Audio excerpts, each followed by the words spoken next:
What quite a lively day to come into. The best thing is you'll be able to get out.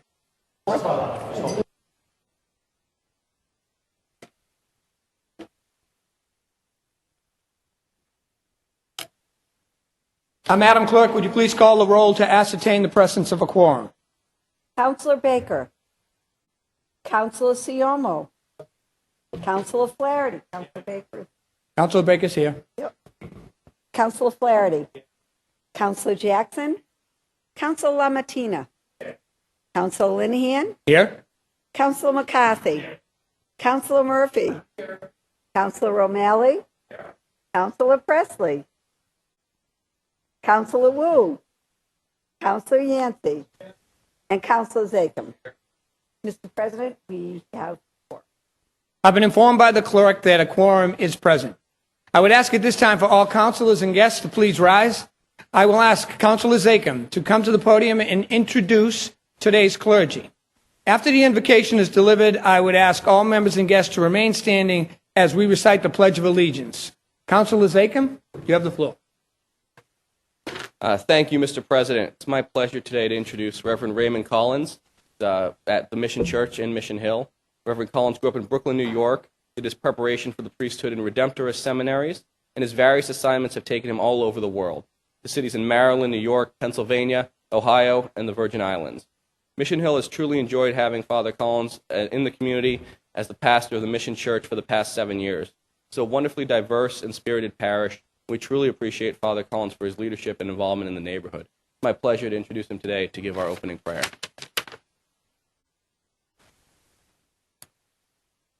Let us pray.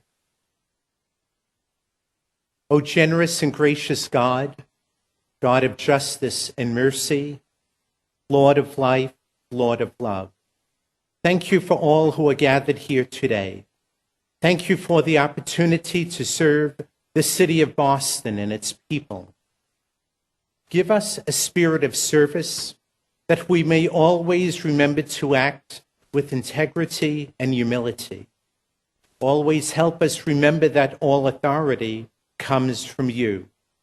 Help us to see the humanity and dignity of those who may disagree with us.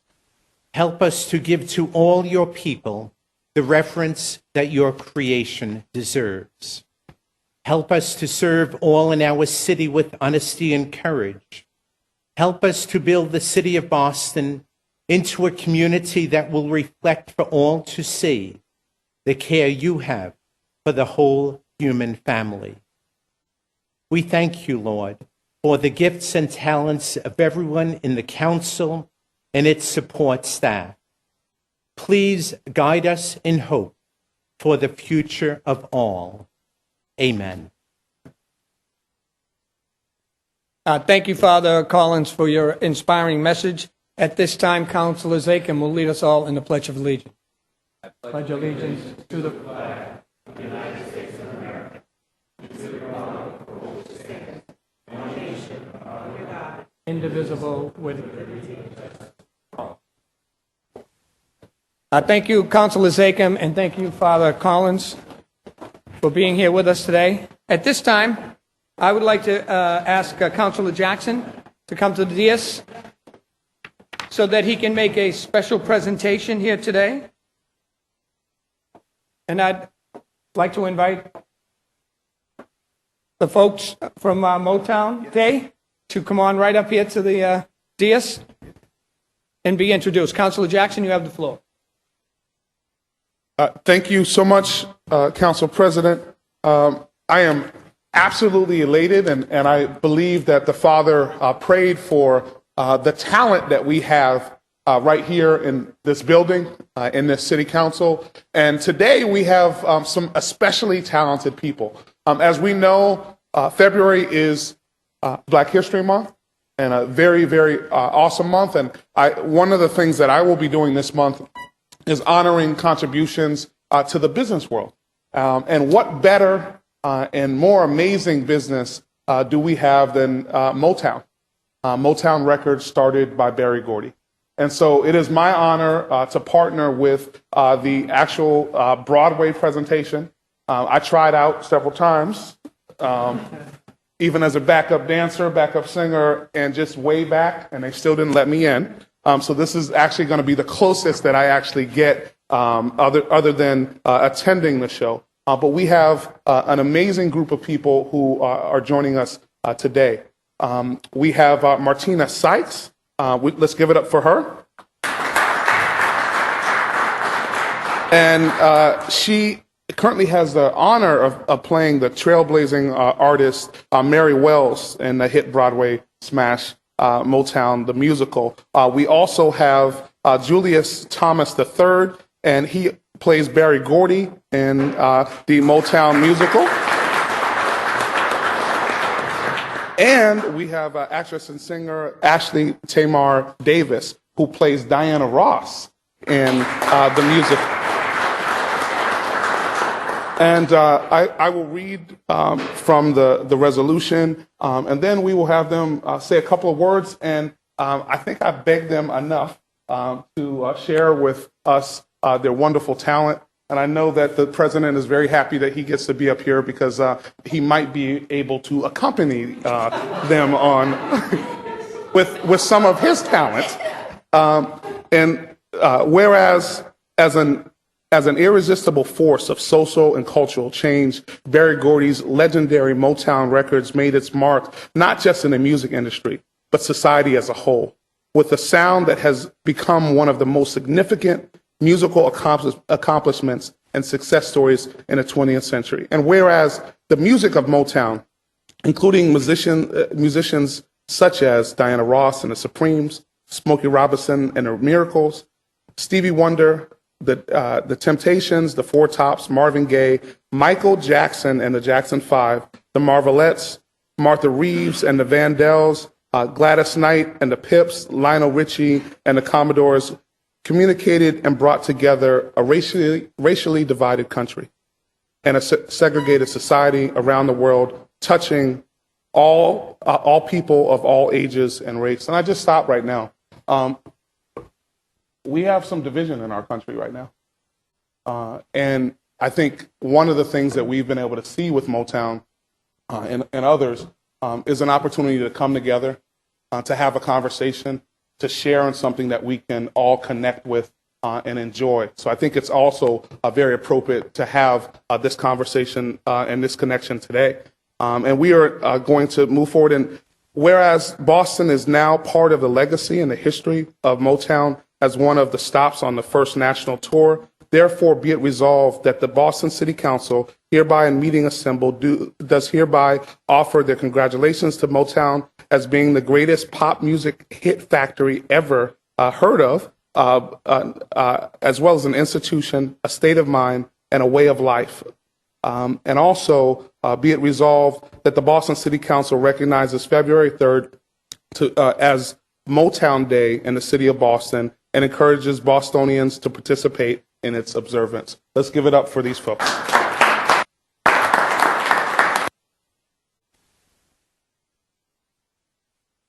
Well, thank you so much for having us. Again, my name is Julius Thomas, and I play the chairman, Mr. Gordy, in the show.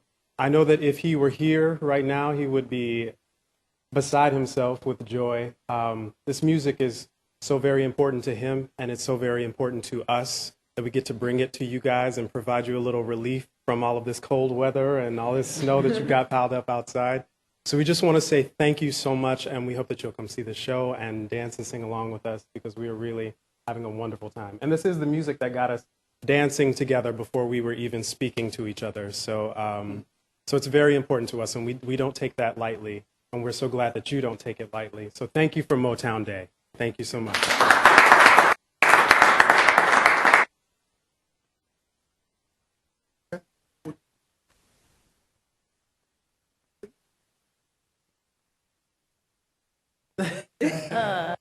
Well, hello. My name is Ashley Tamar Davis. I play Diana Ross in several other roles, and I am honored to be here when we were told about this, for you to recognize Motown. And like the congressman said, the councilman said, it is a serious thing for us to be a part of it. Of course, we have gifts. We have no idea how we will use those gifts, but to be able to be chosen to be in Motown and still tell the story and the legacy and the vision of Berry Gordy, and to see the audience reminisce and go back to that time, it is still prevalent today. So we are honored to be in Boston. We appreciate the love and the snow, and we ask that you please come and see the show and support us. I was told to sing a song. I don't know what song to sing. Julius, do a little bit of it. That's the only thing. All right. Yes? Yeah, go for it. Oh, yeah. I do it every night, but I forgot how it started.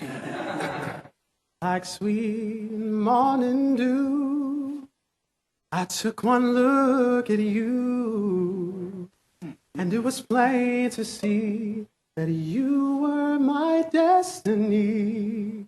With arms open wide, I threw away my pride.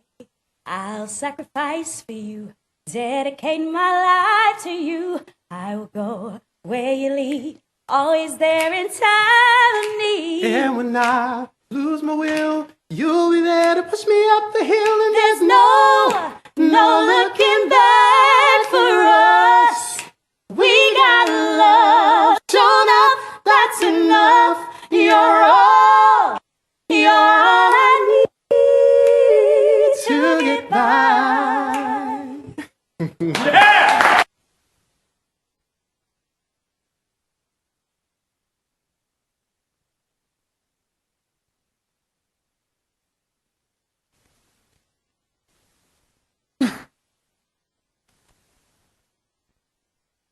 Well, that was quite a treat. I tell you, that was beautiful. Who would dare try to sing after that? No, thank you, Councilor Presley.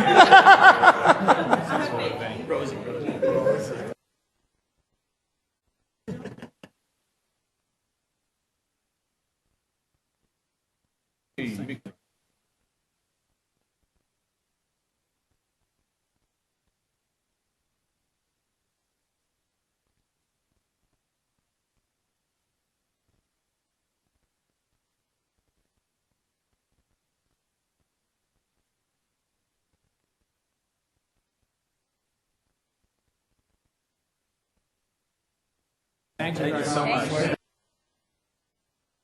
buy us all tickets.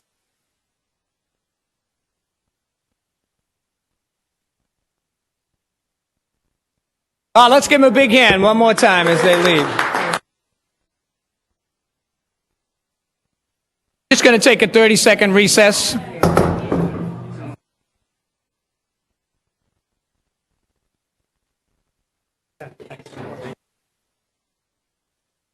Say hi after the show. Yes, please. I will definitely say hi.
Hey, Wyatt.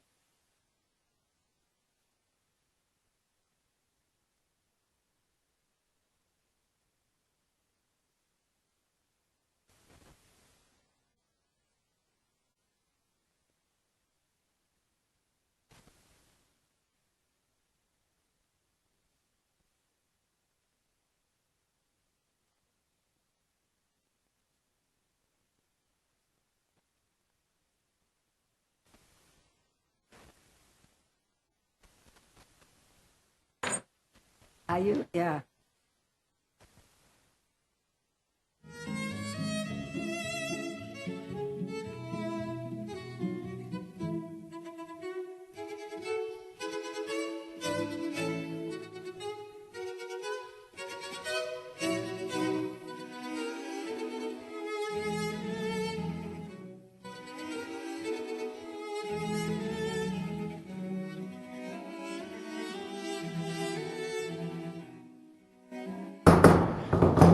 Council will be back in session.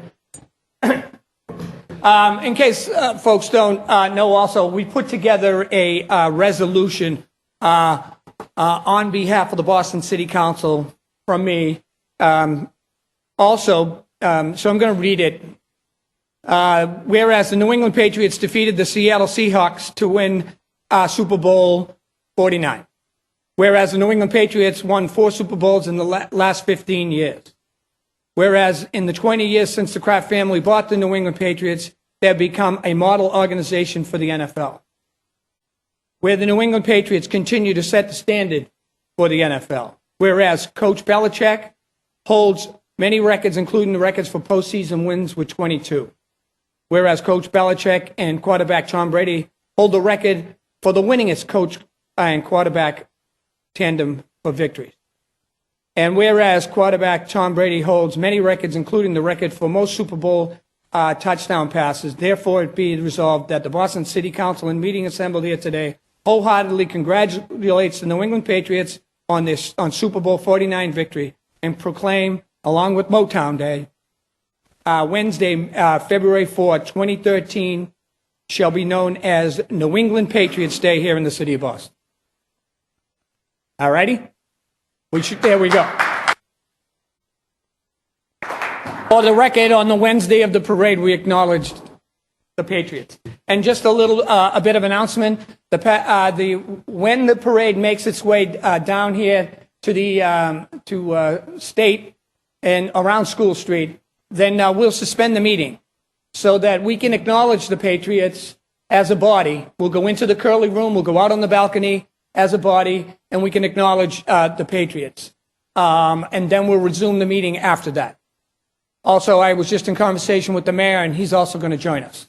So The minute that they make their way over here, then we'll do that in probably about 10 or 15 minutes. I'd like to move the agenda along as we can. Thank you very much for your time. Madam Clerk, communications from His Honor the Mayor. Excuse me? Oh, I'm sorry, I didn't approve the minutes.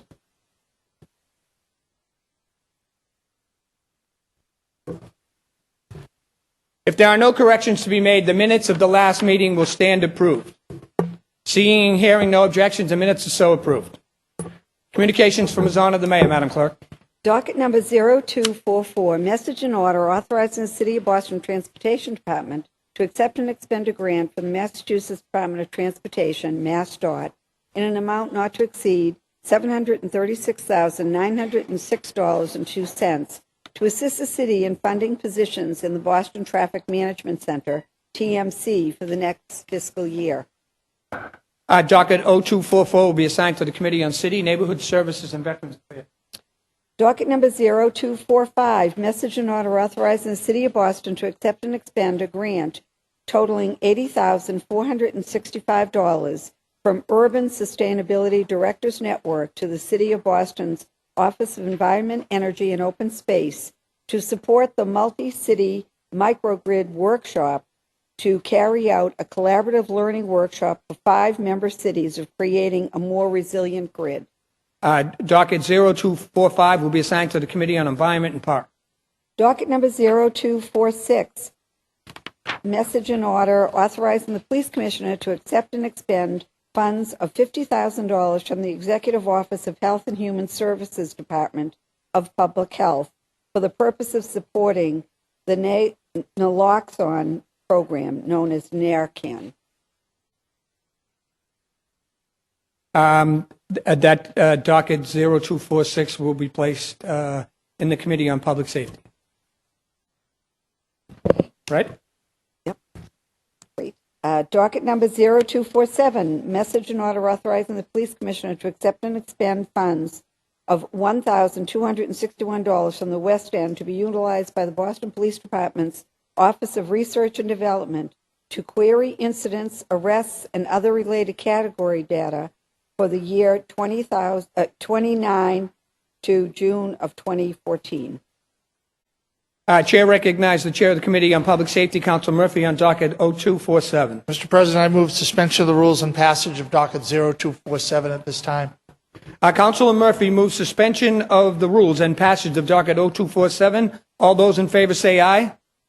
All those opposed, nay. The ayes have it. Docket 0247 has been passed. Docket number 0248, message and order authorizing the Police Commissioner to accept and expend funds of $5,000 from the Abeka M. Consulting Foundation to be utilized by the Boston Police Department Human Trafficking Unit to cover overtime costs in the execution identified trafficking stings and is related to Cease Boston.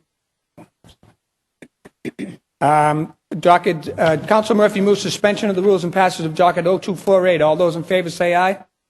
All those opposed, nay. The ayes have it. Docket 0248 has been passed. Docket number 0249, message and order authorizing the Police Commissioner to accept a donation of used exercise equipment from Equinox Sports Club to be placed in the fitness center at District A1 Police Department. Councilor Murphy moves suspension of the rules and passage of docket 0249. All those in favor say aye. All opposed, nay. The ayes have it. Docket 0249 has passed.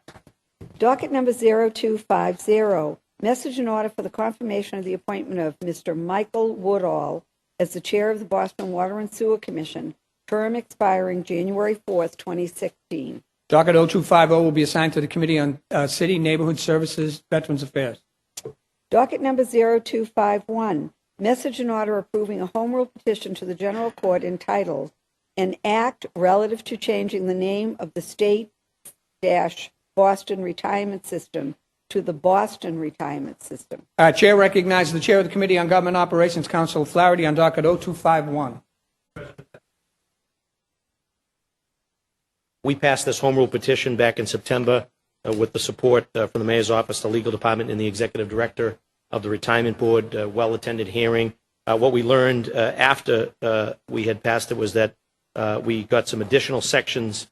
We found some additional sections in the state law where that name change must also be applied for it to run consistently with the action we took with respect to the home rule petition. So at this time, I'm asking that we suspend and pass this home rule petition to address those additional areas where the language has to be amended. Thank you, Mr. President. Thank you, Councilor Flaherty. Councilor Flaherty moves suspension of the rules and passage of docket 0251. All in favor say aye. All opposed, nay. The ayes have it. Docket 0251 has passed. Docket number 0252, message and order approving a home rule petition to the General Court entitled, An Act Relative to Voting Precincts in the City of Boston. Docket 0252 will be assigned to the Committee on Government Operations. Reports of public officers and others. Madam Clerk, could you read docket 0253 through docket 0264? Docket 0253, communication from Council Bill Linehan that he will be out of town from Tuesday, January 20th, 2015, and will return on Tuesday, January 27th, 2015, at 4 p.m.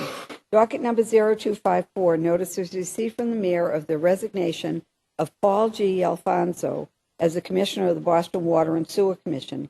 Docket number 0255, notice was received from the mayor of the appointment of Austin Blackman as Chief of Engineer and Energy, Environment, and Open Space, effective January 19th, 2015.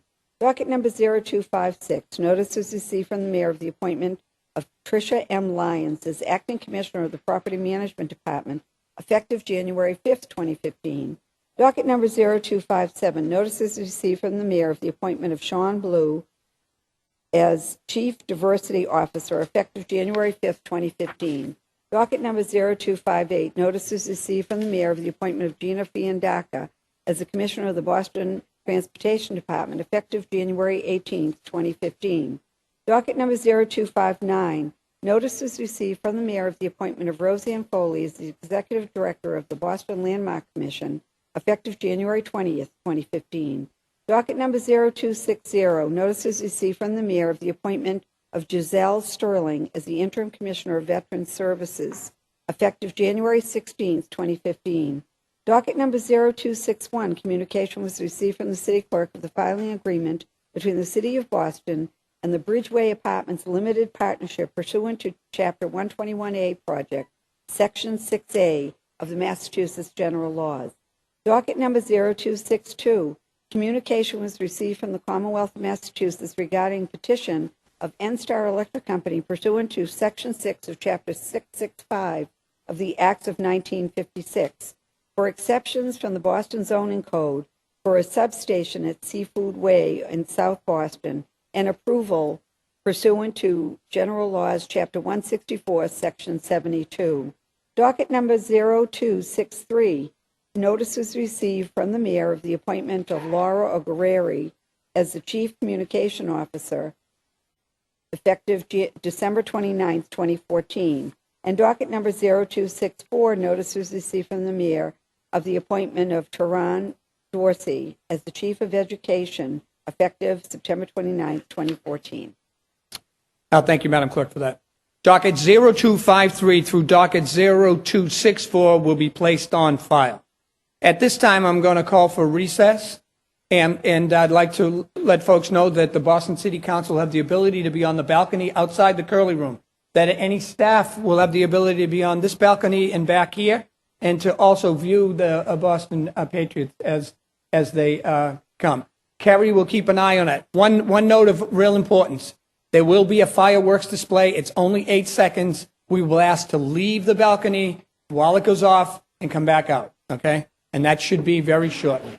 So make your way and dress warm. We'll be back in about a half an hour.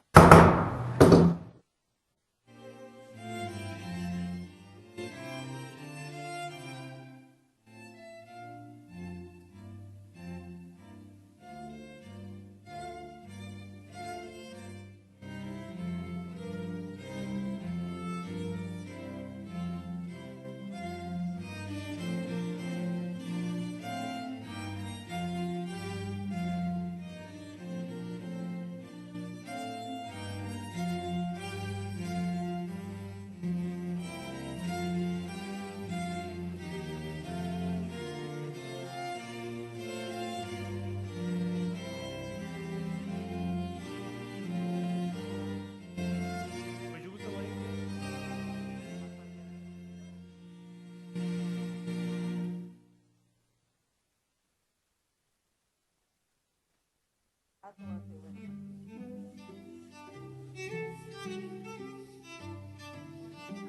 Wendy. Staff only. No, you guys can be on it. I'm so sorry. It's the stenographer.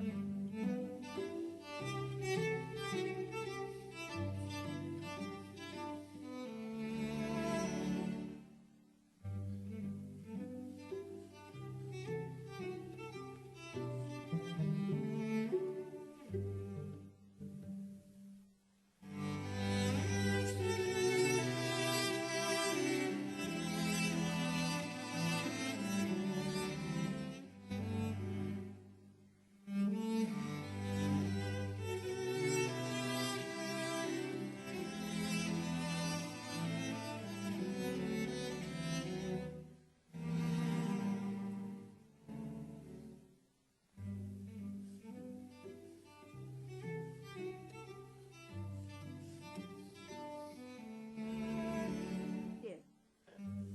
Right, but it's 3 if...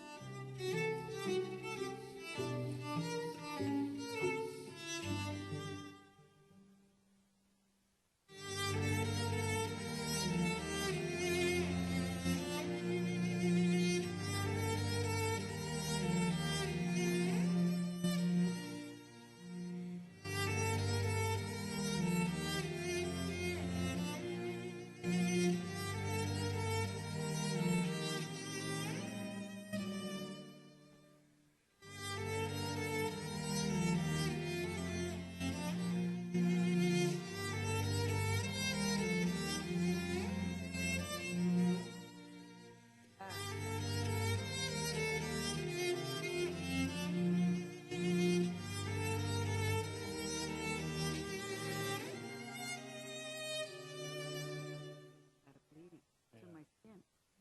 Yeah.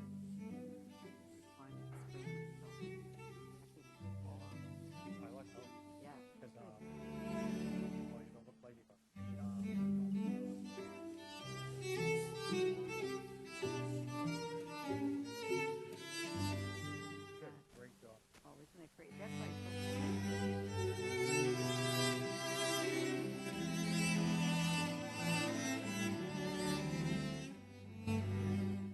They send you to a class.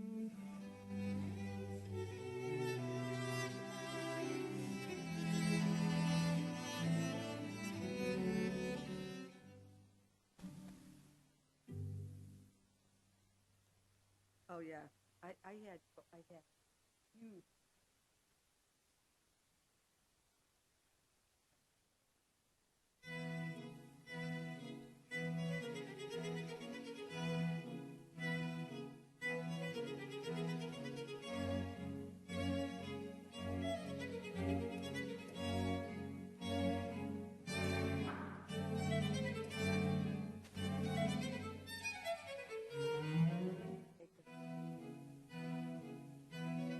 Take this.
The council will be back in session. Again, I'd like to congratulate the New England Patriots on their championship and Super Bowl victory. That was quite a spectacle. I think the mayor made the right decision in making sure that the streets were open and that everyone could celebrate today. Over 1 million people are in Boston now watching that parade. So, now we're back to work. Reports of public officers and others, Madam Clerk. Nope. Reports One more of- down. Sorry. No problem. It's all the excitement. Matters recently heard for possible action. Am I right? No, reports of committee. I'm talking with the clerk. Where are we?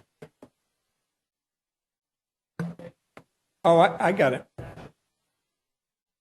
So what did, but that's why I said matters. Okay. Is it reports of public officers? Yep. Madam Clerk, docket 0180.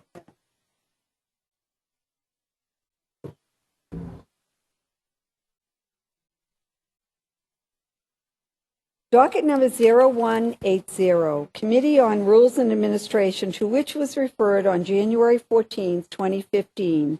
Docket number 0180, order directing the City Council to examine amendments to the 2014-2015 City Council rules. Submits a report recommending the order ought to pass in a new draft. Chair recognizes Council Murphy. President, last had met regarding docket 0180, which was proposed by our president, Bill Linehan, and had 4 subject matters for rules changes, changes around motions to lay on the table, changes around the city council's power to summons, and then the creation of 2 special committees, the Special Committee on the Status of Black and Latino Men and Boys, and the Special Committee on the 2024 Olympics. I'd like to turn it over to the President and the sponsor of docket 0180 for further comment at this point. And then I believe we'll have a roll call vote on it, Mr. President, Mr. Vice President. Thank you. Thank you. Chair recognizes President Linehan. Thank you, Mr. Vice President. We had a very comprehensive meeting where a number of councilors weighed in on the 4 matters. I'll go over each of the 4 matters just so that it's clear. You have this in your packets. And motion to lay on the table. The motion to lay on the table has been used in our body in a number of different ways, and what we wanted to do was try to make sure that we created a rule in which we could all abide by. So this is, we never had a rule on this matter. We are creating a rule so that it's consistent in the way in which we use this terminology. So after discussion with colleagues in the meeting, the motion to lay on the table shall only be in order to place a pending question aside temporarily. This matter shall be taken up for consideration no later than the next regular scheduled meeting of the City Council, unless, when tabled, the matter is postponed to a date certain. The motion to lay on the table requires a majority vote. A motion to lay a question on the table shall not be debatable. And a motion to take a question from the table may be made by any member of the body, and such motion shall not be debated. That's motion to lay on the table. All right? Power to summons. Pursuant to Chapter 233, Section 8 of the General Laws, the City Council has the authority to summons witnesses to attend and testify, and to produce books and papers at a hearing for the Boston City Council. See also Section 171 of the Boston City Charter. An ordinance for summons shall be filed by the chair of the City Council Committee invoking the summons power, or shall be filed by the sponsor of the docket invoking the summons power. In order for the summons shall be to state the reason for issuing the summons and the subject matter and jurisdiction. The order shall be referred to the committee of the whole. Such orders shall be taken up for consideration at the next city council meeting or subsequent city council meeting, where the council president shall bring the matter before the city council for consideration. The chairperson of the standing committee shall sign a summons requiring a person to appear before a committee to examine in reference to any matter within the scope of the inquiry being conducted by such committee. We've done this recently in the past session in 2014, and we did them slightly different in each. We've kind of adopted all of those particular practices and created a rule in which we can abide by. The Special Committee on the Status of Black and Latino Men and Boys, which shall concern itself with policies and matters related to Black and Latino males in Boston. The committee shall work to improve the economic, education, criminal justice, public safety, housing, and health outcomes of Black and Latino men and boys in Boston. To further its initiative, the committee shall foster relationships within and collaborate with the business community, civic organizations, academic sector, government, and broader community. The committee shall exercise oversight with respect to the city departments, offices, and initiatives related to the improvement of Black and Latino males in Boston. And the Special Committee on the 2024 Olympics, which shall concern itself with the issues regarding the City of Boston's bid to host the 2024 Olympics. The committee shall concern itself with matters related to the community process, the economic impact of hosting the Olympics, and the effects of hosting the Olympic Games on the city, its neighborhoods. We developed these two committees so that we could focus in on these two particular issues. And I will announce on Thursday the members of the committee and the chairs once this is passed. It would have been premature for me to do that otherwise. The power to summons and the motion to lay on the table are just rules in which we can all abide by. There'll be no question about how we do this moving forward. So I appreciate your vote and full support on these matters. If you have any questions through the chair, I'll be glad to answer them. Chair recognizes Councilor Jackson. Thank you very much, Mr. President. I am rising to comment on the Special Committee on the Status of Black and Latino Men and Boys. And I want to thank Council President Linehan for taking a leadership role. And I also want to acknowledge that this council took a leadership role and stepped forward with this prior to actually even our president last year, when we actually brought forward, as we often do in leading the pack, brought forward legislation to create a commission on the status of Black and Latino men and boys. I'm happy today that the president has worked with us so that we will actually have a special committee on the status of Black and Latino men and boys. And why is this an issue? It's actually not an issue because of something special, but it's an issue because we need to meet people where they're at. It's an issue in the city of Boston because 60% of young men under age 19 are Black and Latino. And so if we think about the future of the city of Boston, where these young men are going to end up in education, where their outcomes are going to end up in healthcare, where their outcomes are going to end up in in the economic space, it's a critical issue for the city of Boston as a whole. We oftentimes, some folks would say that this is something that has taken too long, but I would say that we are right on time. This is Black History Month again, and we as a council are making history by putting this forward as the first special committee on this topic. It's an issue that is not only for the district that I represent, but it's an issue for the city of Boston as a whole. I'm very, very happy. And I also want to thank every single member of this council for their support. We unanimously supported this in a prior rendition of this. And I truly look forward to doing important work to change the outcomes and also to really bridge the gap in opportunity and life expectancy. And I've said it before, there's a 33-year gap between Roxbury and my friend Councilor Zacum's district over in Back Bay. That should be something that is seen as urgent. It's something that we as a city and as a city council should take up. And it's something that we as a city council can really move forward on bridging that divide. I look forward to working with each of you. I look forward to working with Mayor Walsh and all of the city departments to bridge this gap, because this is not only one where we're speaking about education or violence, we're also speaking about issues of housing and how people can actually stay here in the city of Boston and do better.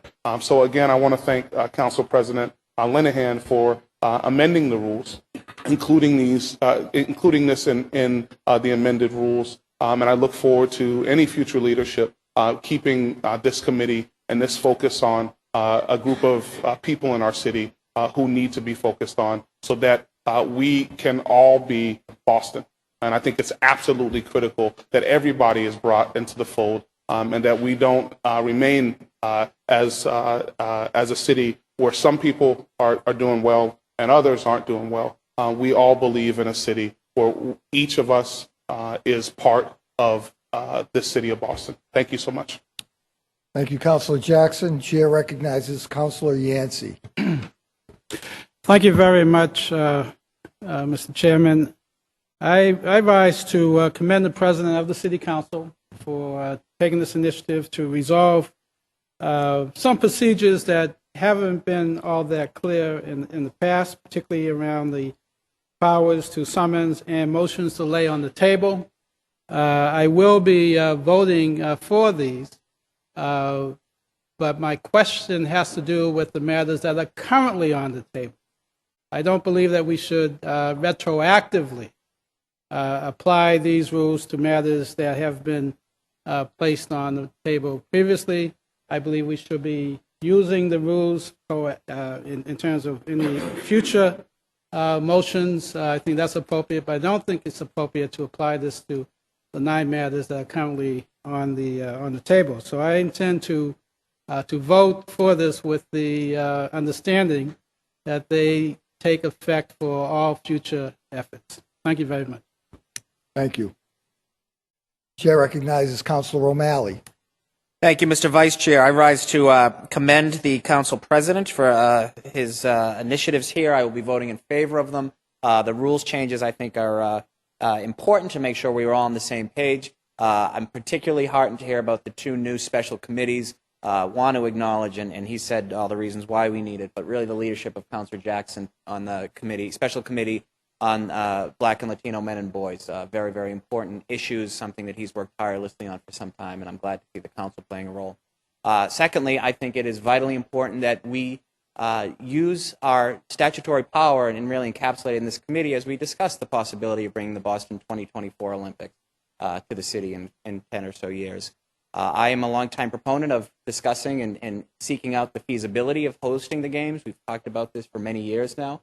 When Boston was selected, I was proud, as I think many people were, most of us were, that Boston for the first time in history was chosen as the United States choice. But there are a lot of questions that we have to answer. And indeed, we have to engage the community in a way that wasn't done with the Boston 2024 prior to earlier this year. This council is made up of 13 individuals who collectively represent the entire city of Boston. There are a lot of questions, and let me be crystal clear. I've said this all along. If indeed the games make sense for the long-term fiscal health and development of this city, if we can incorporate new revenue streams perhaps for affordable housing, for low-income residents, for middle-income residents, if we can have some transportation funds to increase the MBTA, which has been an embarrassment lately after the effects of this storm, the way it's been run. If indeed financially this makes sense for the city of Boston, we should absolutely go forward with it. If it doesn't, we should not. And that's the questions that we need to answer, and that's the role that this council needs to play. So I'm delighted that we'll have a committee. I would simply just ask that, similar to the committee of the whole, perhaps all members could be on this committee so everyone could have a voice going forward, but look forward to voting on this and having this body take an active role, engaging with the community, engaging with the citizens, and having these questions answered as we go forward. Thank you very much. Thank you. Counselor Murphy moves acceptance of the committee report and passage of docket 0180 in a new draft. Will the clerk please call the roll? Counselor Baker. Yes. Counselor Baker, yes. Counselor Siomo. Yes. Counselor Siomo, yes. Counselor Flaherty. Counselor Flaherty, yes. Counselor Jackson. Counselor Jackson, yes. Counselor LaMattina. Counselor LaMattina, yes. Counselor Linehan. Counselor McCarthy. Counselor Linehan, yes. Counselor McCarthy. Counselor McCarthy, yes. Counselor Murphy. Counselor Murphy, yes. Counselor O'Malley. Counselor O'Malley, yes. Counselor Presley. Counselor Presley, yes. Counselor Wu. Counselor Wu, yes. Counselor Yancey. Counselor Yancey, yes. And Counselor Zachem. Counselor Zachem, yes. Mr. President, we have a unanimous vote for docket number 0180. 0180 has passed unanimously. Madam Clerk.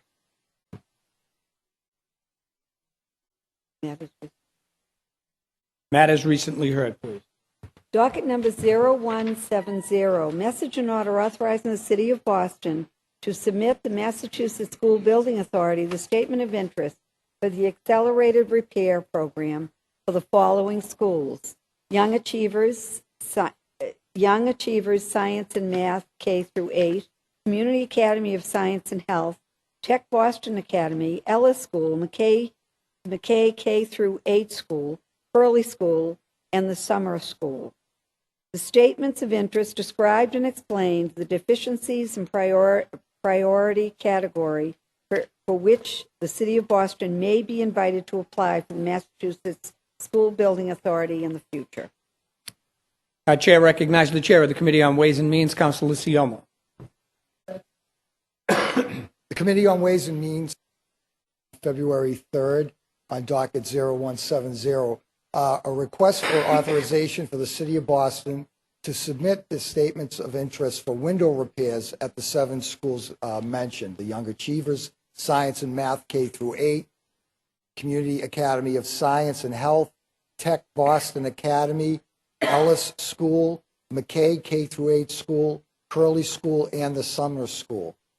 We had testimony provided by Carlton Jones, the Executive Director of Capital and Facilities Management for BPS, Brian McLaughlin, the Assistant Director for Property and Construction Management, as well as Kadisha Brown, Director of Facilities Management, and Brian Chambers, Program Director for Boston Public Schools.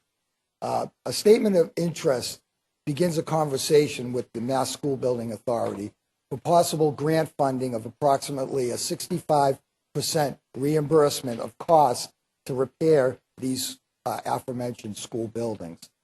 Application deadline for this SOI is February 13th. The statement of interest will be submitted under the Accelerated Repair Program Priority 5 category.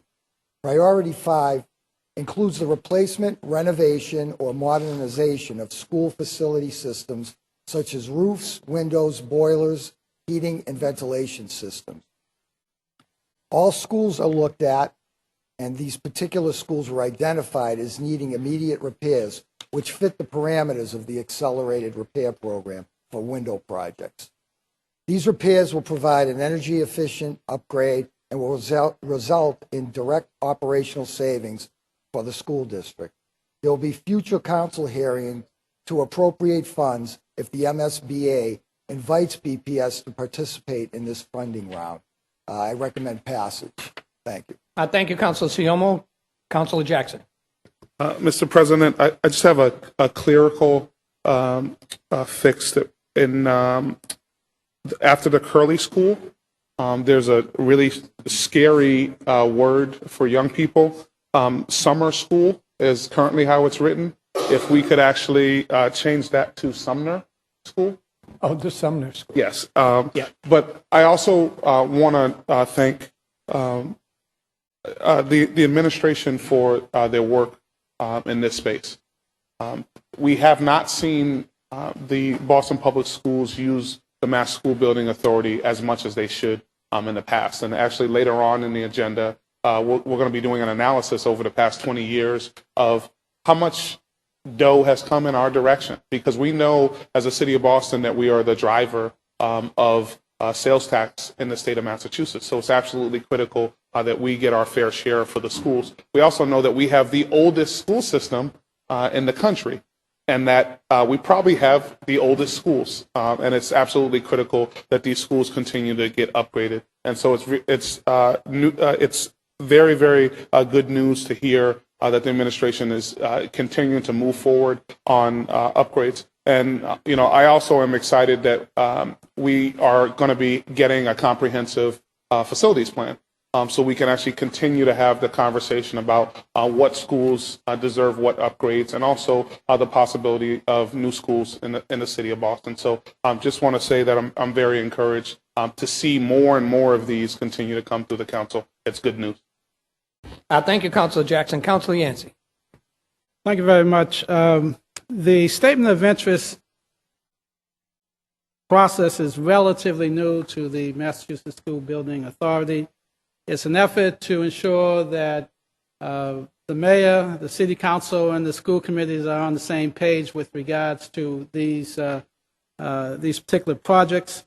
Of course, I support the statement of interest that's before us today. I've never voted against any. I rise, however, because there's another docket number which was not heard that was submitted on the same day concerning the construction of a new high school on the grounds of the Boston State Hospital site.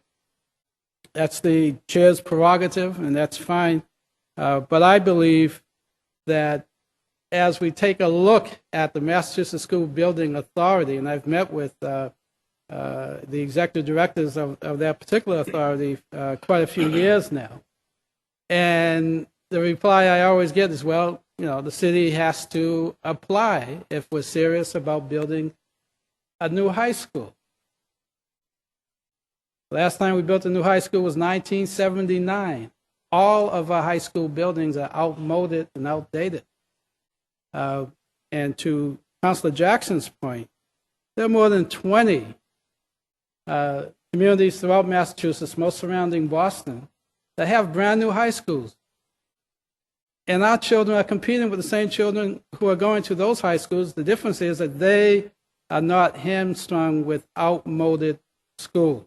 Not to mention the fact that more than 4,000 Boston Public High School students are attending their classes in non-high school buildings. We have the opportunity to correct that situation. And the longer we wait, the more expensive it's going to be, not only in terms of the cost of construction, but more importantly, the missed opportunities of children who are in high school today who will not have the facilities that thousands of high school students all around Massachusetts can take for granted. So hopefully this year we'll take some steps to correct that problem. We have 14 acres of land available to build a high school that's been designated by the state more than a decade ago. And I think now's the time to tell our children that we value them, that they're not second-class students. They deserve more than second-class facilities. And this body has taken initiatives in the past and should also take initiatives in this issue, working with the administration and the school department. Thank you very much. Thank you, Councilor Yancey. Councilor Shiomo moves acceptance of the committee report and passage of docket 0170. All in favor, say aye. Aye. All opposed, nay. The ayes have it. Docket 0170 has passed. Madam Clerk, motions, orders, and resolutions. Docket number 0265, Councilors Zachem and Murphy offer the following order for a hearing regarding furniture flammability standards in the Boston Fire Prevention Code. Chair recognizes Councilor Zachem.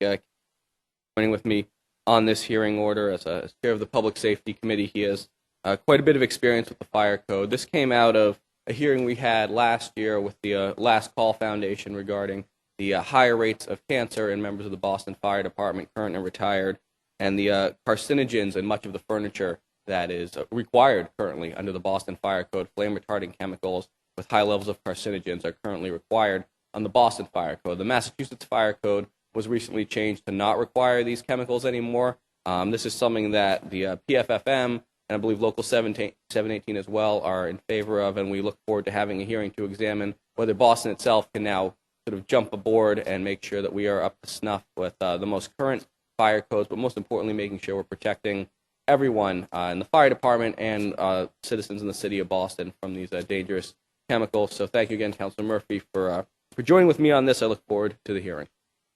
Thank you, Councilor Zachem. Councilor Murphy? Thank you, Mr. President. I want to commend Councilor Zachem for his leadership on this matter and look forward. You know, so many of our firefighters nationwide have an increased cause of death from cancer-bearing carcinogens for fighting fires. And these new standards that furniture would be made of eliminate the carcinogens. So the quicker we can update our standards and get on the same page as the Commonwealth of Massachusetts, the more firefighters' lives we'll save. I want to commend Councilor Zachem for his efforts and look forward to joining him and having a speeding hearing on it. Thank you. Thank you, Councilor Murphy. Docket 0265 is assigned to the Committee on Public Safety. Docket number 0266, Councilors McCarthy and Wu offer the following order for hearing regarding FAA changes using runways 27, 33L, and 4L at Logan Airport. Chair recognizes Councilor McCarthy on docket 0266. Much, Mr. President. I would also like to add Councilor Murphy. That was my clerical fault. Councilor Murphy and I had discussed this earlier, and he was hoping to be on the offered list there. In Southwest Boston, specifically Hyde Park, Rosendale, Mattapan, Jamaica Plain, and West Roxbury as well, I've gotten a lot of complaints about what's going on with the airline. The FAA planned to implement the use of runways 27, 33L, and 4L at Logan. Their thoughts were to save fuel and improve safety and efficiency. These changes had a detrimental impact to Southwest Boston. The newly implemented concentration flight, their procedures are really impacting heavily the quality of life of the constituents in my area, as they are not familiar with low-flying air traffic as they are now. The questions continue to remain unanswered. Hours of operations of the flights, heights of which these planes are required to come over our residential areas, the cumulative effects of noise, environmental impacts, and whether the FAA satisfied its legal obligation related to its public obligation and participation.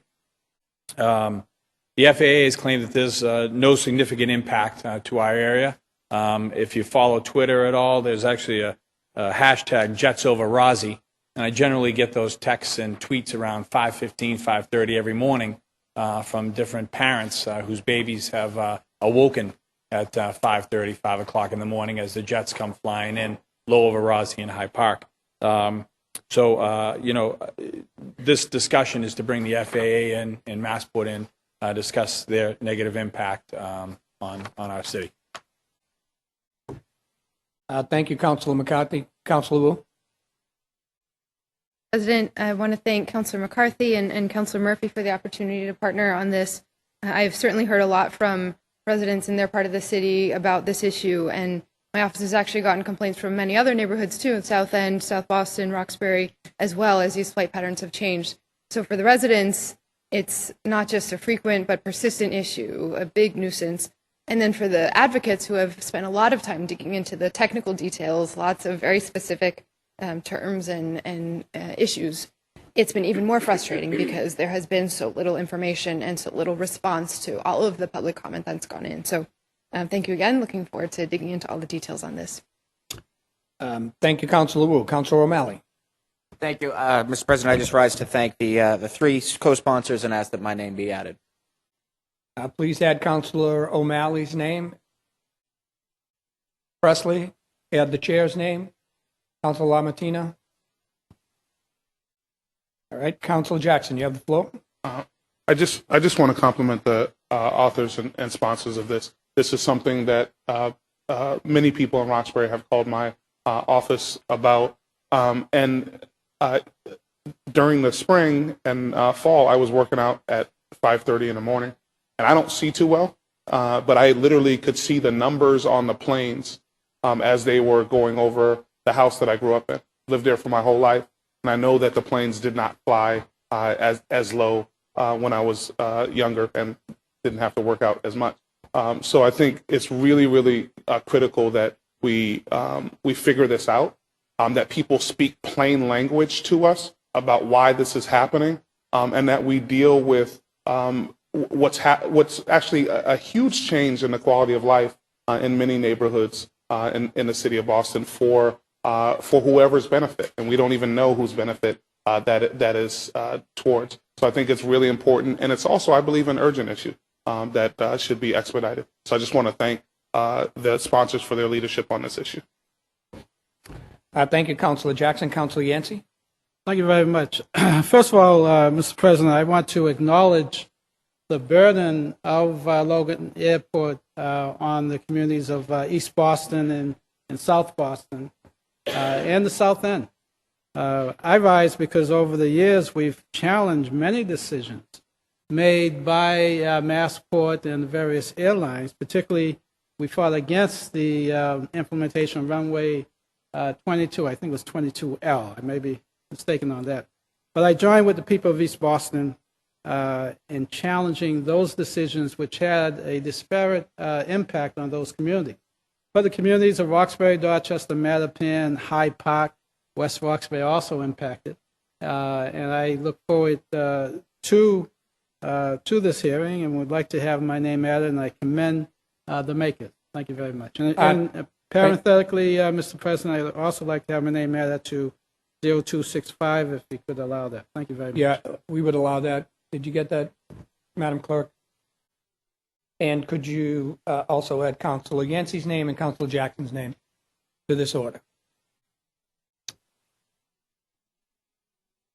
Docket 0266 is assigned to the Committee on Special Committee on Transportation, Public Infrastructure, Planning and Investment. Docket number 0267, Councilor Zachem offer the following ordinance, amending CBC Section 6-6.3, Schedule of Parking Fine. Chair recognizes Councilor Zachem on docket 0267. Thank you. Thank you, Mr. President. This is a very simple amendment to the ordinance of parking fines in the city. As many of my colleagues may have noticed, I certainly have. The cost for parking in private lots around Fenway Park has gone up significantly in recent years. It's not uncommon to see it $45, $50, up to $65 for Red Sox games and events. And as we all know, the penalty for parking in a resident permit parking space is $40. So over and over again, folks are choosing to forego the private parking lots, parking in residential streets in the Fenway, Kenmore, Audubon Circle neighborhoods. These are overwhelmingly people from outside the city of Boston who are coming in and depriving our residents of parking, which, as we've seen from recent news articles, from recent comments, certainly to my office, I assume to many of yours, is a growing problem in the city of Boston. So this proposal calls for raising the fines in the Fenway, Kenmore resident permit area around Red Sox games and other Fenway events as designated by the Transportation Commissioner from $40 to $100. This is an important, I think, issue of fairness for residents of the neighborhood, and it could be a potential, certainly encourage people to either park in private areas or make contributions to the city of Boston revenues if they choose not to. So look forward to having a hearing on this. I think it's incredibly important as the private parking costs rise. We need to make sure that our penalties stay with them to encourage people to obey the existing rules. Thank you. Thank you. Docket 0267 is assigned to the Committee on Government Office. Docket 0268, Councilors O'Malley and Presley offer the following order for a hearing on the feasibility of curbside composting program in Boston. Chair recognizes Councilor O'Malley. Thank you, Mr. President. Today, Councilor Presley and I are refiling an order for a hearing to explore the feasibility of implementing a citywide composting program here in Boston. I first co-sponsored this order in 2013 with our former colleague Felix Arroyo, and Councilor Presley and I refiled it last year. This is our third time, but there has been some positive events that have unfolded. Quick introduction to what composting is. It's a way to treat organic material in the presence of oxygen. When organic matter is brought to a landfill, it breaks down without oxygen, causing it to release methane gas, which is a powerful gas that is very harmful to our environment. It also takes up space in our overflowing landfills. When the composting process is completed, you get a finished product of nutrient-rich soil that can be sold and used. This fertilizer is more environmentally friendly than synthetic ones, and it reduces or eliminates the need for chemical pesticides. The City Council City Neighborhood Service and Veterans Affairs Committee held a hearing last May. Thank you again to Councilor McCarthy for his leadership on that.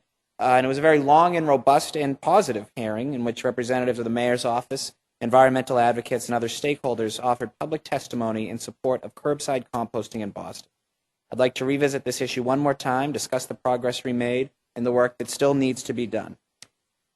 We've had, initially about 2 years ago in the summertime, 3 farmers markets throughout the city of Boston began composting. I believe it was in Dorchester, Allston, Brighton, and Jamaica Plain, and it was great success. After some fits and starts last year, it was brought to Rosendale, where it was very successful, and the Jamaica Plain folks in Eggleston Square took it upon themselves to really bring it back through their own initiatives and endeavors. We've also seen 2 citywide composting bins that were available in Councilor LaMatina's district last summer in the North End in East Boston. The good news is this mayor and this administration is committed to this, and slowly we're growing out. But we're really following the leads of many other municipalities. In fact, there are 90 throughout the country that include curbside composting. This is picking it up with your trash like you would with your recycling or your regular trash. Portland, Oregon, Seattle, Washington, San Francisco, and Austin, Texas. Last year, Cambridge began a 1-year curbside composting pilot program for about 800 households. There are some great outside organizations and companies that cater to Boston residents who are early adopters of this practice. There's a startup in Jamaica Plain called Bootstrap Composting that has 800 residential and 50 commercial customers throughout the city of Boston, and this just began because of the benefits of doing this. It's an ongoing issue that that has generated a large amount of interest from residents throughout the city. We need to continue this conversation so that we can implement a program that more and more city residents can use. Our disposal of trash has changed. You think back 30 years ago when very few people actually recycled, and then Boston has done some great initiatives, particularly with the now single-stream recycling program, which is successful, but we still need to really grow those numbers and help with public education. This is the next step. And this is one of those things that's obviously good for the environment because we're putting less trash in the landfills. We're reusing the soil, this compost. Many other cities have used it in public parks and schools and playgrounds. We're also paying less to have less trash gone in. And you know the old saying, what's old is new again. You think back to the honey pots that were in many backyards, particularly in southwest Boston and Dorchester back in the 40s and 50s. Our parents and grandparents may have used. This is not only a good idea and a tried and true idea, but it's one that's good for the environment, good for taxpayers, and the right thing to do. So I applaud the administration for their initiatives. We still have a lot of work to do. I know there's a tremendous amount of support throughout the city for people who do this themselves and want to see better city resources, and look forward to another hearing and really growing the opportunity for more folks throughout every neighborhood in the city of Boston. Thank you. Thank you, Councilor O'Malley. Councilor Presley. For his leadership and for his partnership on this issue. It seems that we're working on all issues related to food, really enjoying our partnership together on the issue of food insecurity and in particular elder hunger. And this is really hand in glove with that because this is about making sure that we don't have food waste in our water. And you've already very eloquently talked about the environmental and economic benefits of composting. We had a robust hearing. I thought it was incredibly informative and raised some issues that I had not considered. Building on the success of building on the successful pilot program that Boston had, where we had about 5 drop-off locations, that there was a demand and more people were looking to compost, and there were some unique challenges. Those living in apartment buildings, those living in first-floor dwellings in the Back Bay and the South End who just don't have a place to compost, but very much want to because it is the right thing to do. So I look forward to continuing to partner with Councilor O'Malley on this so that we can talk about how to diversify collection models and meet what is a growing demand for composting. Thank you, Councilor Presley. Docket 0268 is assigned to the Committee on Environment and Park. There were no lights blinking, so you need to hit the light if I'm going to pick my head up and realize. Okay. So Councilor Jackson would like to have his name added. Councilor Wu would like to have her name added. Councilor Yancey would like to have his name added. And Councilor Zakem, and Councilor Lamatina, and Councilor McCarthy, Councilor Siomo, and the chair, please.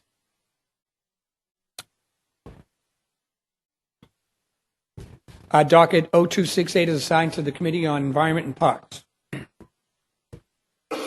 Docket number 0269, Councilor Baker offered the following order for hearing to review and discuss the opportunity of sustainability of Boston Public branch libraries through mixed-use development proposal. Chair recognizes Councilor Baker on docket 0269.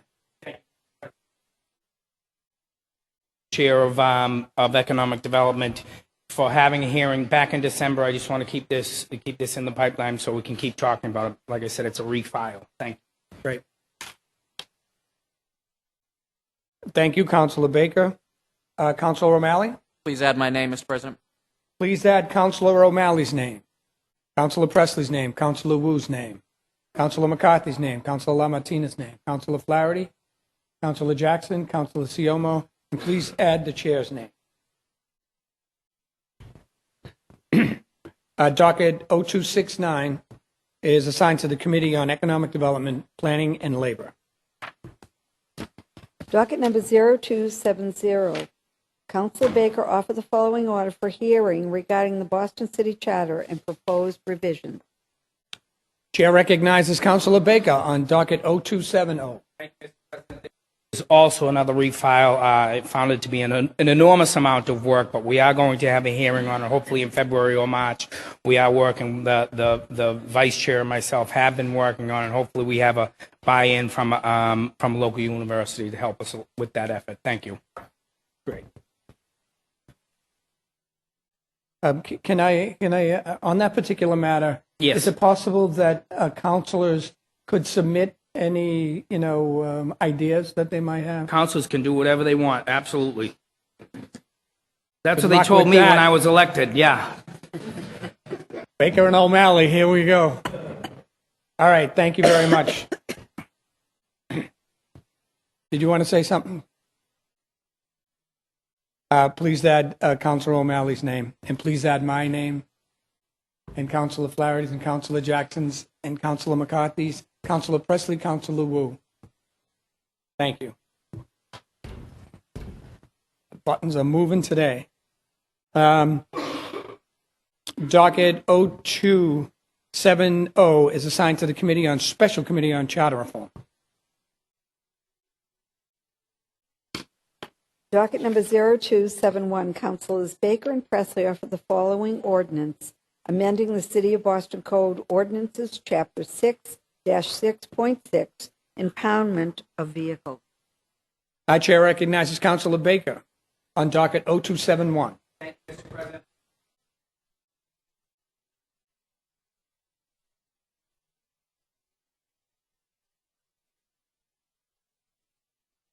Enormous problem throughout the major cities within the United States, including Boston. Human trafficking is a trade fueled by sexual violence, where the victims are often our most vulnerable population. There's a correlation between the victims of human trafficking and poverty. I see this play out in my district and most neighborhoods of the city. Many of the victims introduced into the commercial sex trades are young people, and they may suffer from mental health issues, poverty, and additional forms of violence. Back, I believe it was between 2004 and 2006, my good friend Councilor Flaherty and also my predecessor, Councilor Feeney, had introduced this legislation calling for fees to be collected on impounded vehicles that were impounded by the clients in this trade. The ordinance seeks an amendment that will create a specific fund. Again, this was we sat around a table in a working group with people from the DA's office and Demand Abolition, and this was one of the tools they had asked us to file for them. So this will help the police department with an additional tool in their kit, so they can help us on our streets and hopefully in other places that it happens in the neighborhoods. So thank you again. It's to amend 66.6 so we can have an actual fund added to this ordinance. Thank you. Thank you, Councilor Baker. Councilor Presley. Thank you, Mr. President. And I just want to thank Councilor Baker for his leadership and his partnership and his commitment to this issue. When the councilor first started working on this issue, I would argue that many in our neighborhood saw human trafficking, or what many call prostitution, as a blight on their neighborhood. And this is so much more than a blight on your neighborhood and an erosion on your property value. This is about broken and exploited girls and women. There are many who feel that this is a choice. If it is a choice, it's a defaulted one. These are girls and women often who are fleeing homes of abuse. And it's a scourge on our society. And so I want to thank Councilor Baker for your leadership in this issue. And just a little backstory, when I joined the council in 2010, and then Council President Mike Ross empowered me to establish this new standing policy committee, the Committee on Healthy Women, Families, and Communities. I specifically cited human trafficking as one of the issues a committee would be devoted to working on. And many felt that that was not a real problem, that it wasn't very legit. We know you need only go to New Market, to Blue Hill Avenue in Roxbury, to Dorchester Avenue in Dorchester, to see that this problem is very real. And again, breaking at the bonds of community and breaking girls and women throughout our city. And that's just what we see. Much of it is really hidden in this day and age. So I just want to acknowledge the progress that has been made. We now have a mayor and many councilors on this body committed to working on this issue. I worked with a coalition of advocates and survivors and law enforcement to see the first anti-human trafficking legislation passed in the Commonwealth of Massachusetts. It took us 6 years to see that legislation realized. It became an urban versus suburban conflict. Many suburban legislators did not think that this was an issue that was facing their towns and their cities. And so I'm very encouraged by the progress that has been made and that we have momentum. I remember when then candidate State Rep Marty Walsh was running for mayor, and he had a press conference about the issue of human trafficking. He put out a white paper on the issue, and no one came to that event. But if he had been doing a press conference around innovation, I'm sure many people would have covered that. The issue of human trafficking, the exploitation of predominantly girls and women, but it's not exclusively girls and women, is really everyone's problem. And so I'm so encouraged by the progress and the collective will to work on this issue. So let me talk a little bit about the legislation, because I do just want to acknowledge that the progress that has been made is work that has been realized because we've been working collectively with advocates to ensure we're doing everything we can at the city level to reduce demand and to ensure that we have services for survivors. The proposed ordinances before you have taken several months of collaborative work with the mayor's team, and I do want to give a special thank you to Allison and Councilor Baker's office for her extensive research and tenacity in moving this forward. I want to say thank you to Christine on central staff for all the time you put in to help us craft the best language. Just picking up on Councilor Baker's comments, with the first ordinance, we're going to build upon the great work of former Councilor Maureen Feeney to take fines collected from those arrested for soliciting women and put them in a dedicated fund that supports the work of the BPD trafficking unit and for programs to support victims of trafficking.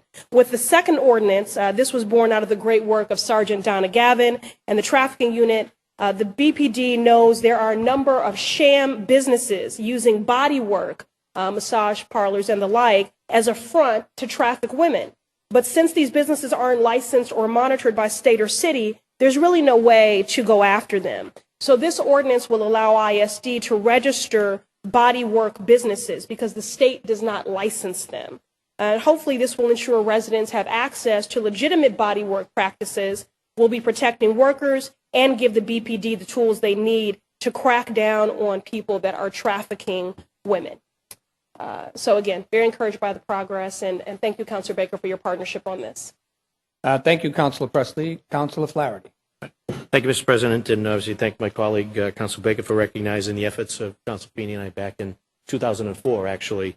So I support every effort to address the issue of prostitution and solicitation by strengthening the ordinance that we had amended back in '04, Section 6-6, and to direct those resources to recovery programs and to law enforcement agencies to combat human trafficking. So I applaud the makers, ask that my name be added in, harken back to my days in the DA's office in Roxbury District Court, and it was pretty regular, and it was, to Council Presley's point, it was sort of viewed as, when we started the Safe Neighborhood Initiative program, that it was to address the broken window theory of crime, and they figured that if they could clean up some of the prostitution in and around Grove Hall and Upham's Corner and Dudley, that local businesses would come there and there'd be new restaurants and shops. And the fact of the matter is that I was reading police reports and I kept arraigning the same individuals for sex for fee or for common night walker, and yet the reports contain names of lots of affluent suburbanites from Sudbury and Wayland and Duxbury, but yet they never had to appear in court. I always felt that because there was a market for it and we weren't cracking down on the Johns and the pimps, that we were just going to continue to chase our tail. And so, as a result of which, worked with our clerk, former colleague, Council Feeney, to at least, I wanted that guy from Sudbury, or that guy from Wayland, to actually have to go home by taxi and have his spouse look out the window and try to find out what happened to his car, and for us to impound the car for 48 hours and to take the fee. So what I would be curious to see during the course of the hearing is, since 2004, it's been 11 years, how many vehicles have we actually impounded? I think it's going to have to be a little bit of a culture change with respect to the police department. And one of the issues we had experienced back then was that there was some confusion as to who would tow the vehicle. Would it be a transportation department calling one of our tow companies that has a contract with the city? And there was someone arguing that it had to be a Boston Police Department tow vehicle that towed the car. So there was a little back and forth, but I would really be curious to see how many vehicles we can have towed, because I think that there's a real opportunity here to put emphasis on impounding those vehicles, securing those fees, maybe, because it's 11 years now, maybe we need to increase the fee from $300 and amend 6.6 to $500, or maybe $1,000, to give the incentive for those that make that motor vehicle stop to impound the vehicle, or to deter those who, on their way home to some of the suburban communities, from cutting through our neighborhoods to engage in this type of activity. So it's a huge deterrent, but it starts with clearly the initiative of Council Baker and Council Presley, collective support of this body, but also putting an emphasis with the police department to identify, over the last 11 years, how many vehicles have they really impounded, and why haven't they made an effort to do more. So with that, I'd like to have my name added and support the efforts of the sponsors. Thank you, Councilor Flaherty. Please add Councilor Flaherty's name, add my name, add Councilor Siomo, Councilor Jackson, Councilor LaMartina, Councilor McCarthy, Councilor Murphy, Councilor Wu, Councilor Yancey, Councilor Zakem. Councilor O'Malley, you have the floor. Thank you, Mr. President.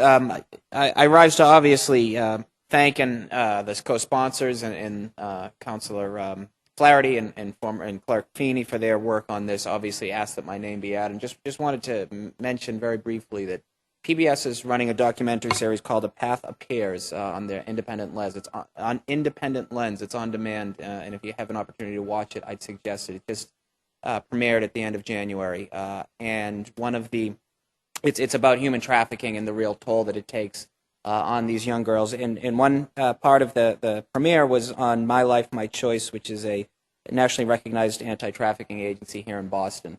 And it was incredibly powerful, moving film, and it shows just what so many of these women have to go through. So it just struck me watching it, and it's great to see the way that this body can work to address it from the statutory side, and making sure that those that purchase go after underage women or any women and are able to be held accountable in ways that we can work to crack down on it. So just wanted to thank that and make that. Thank you, Councilor O'Malley. That matter will be placed in the Committee on Government Operations. Docket number 0272, Councilors Baker and Presley offer the following ordinance, amending Chapter 17 of the City of Boston Code Ordinances, body work and massage industry registration and inspection requirements. The chair recognizes Councilor Baker. Thank you, Mr. President. First, let me apologize for being so chatty today. Again, thank Councilor Presley for her work. She spoke a little bit on this here. This is an ordinance amending Chapter 17 that would require registration to inspect these certain industries. As Boston focuses on reducing rates of commercial sex industry, we must consider viable options that will support those efforts without damaging our business community.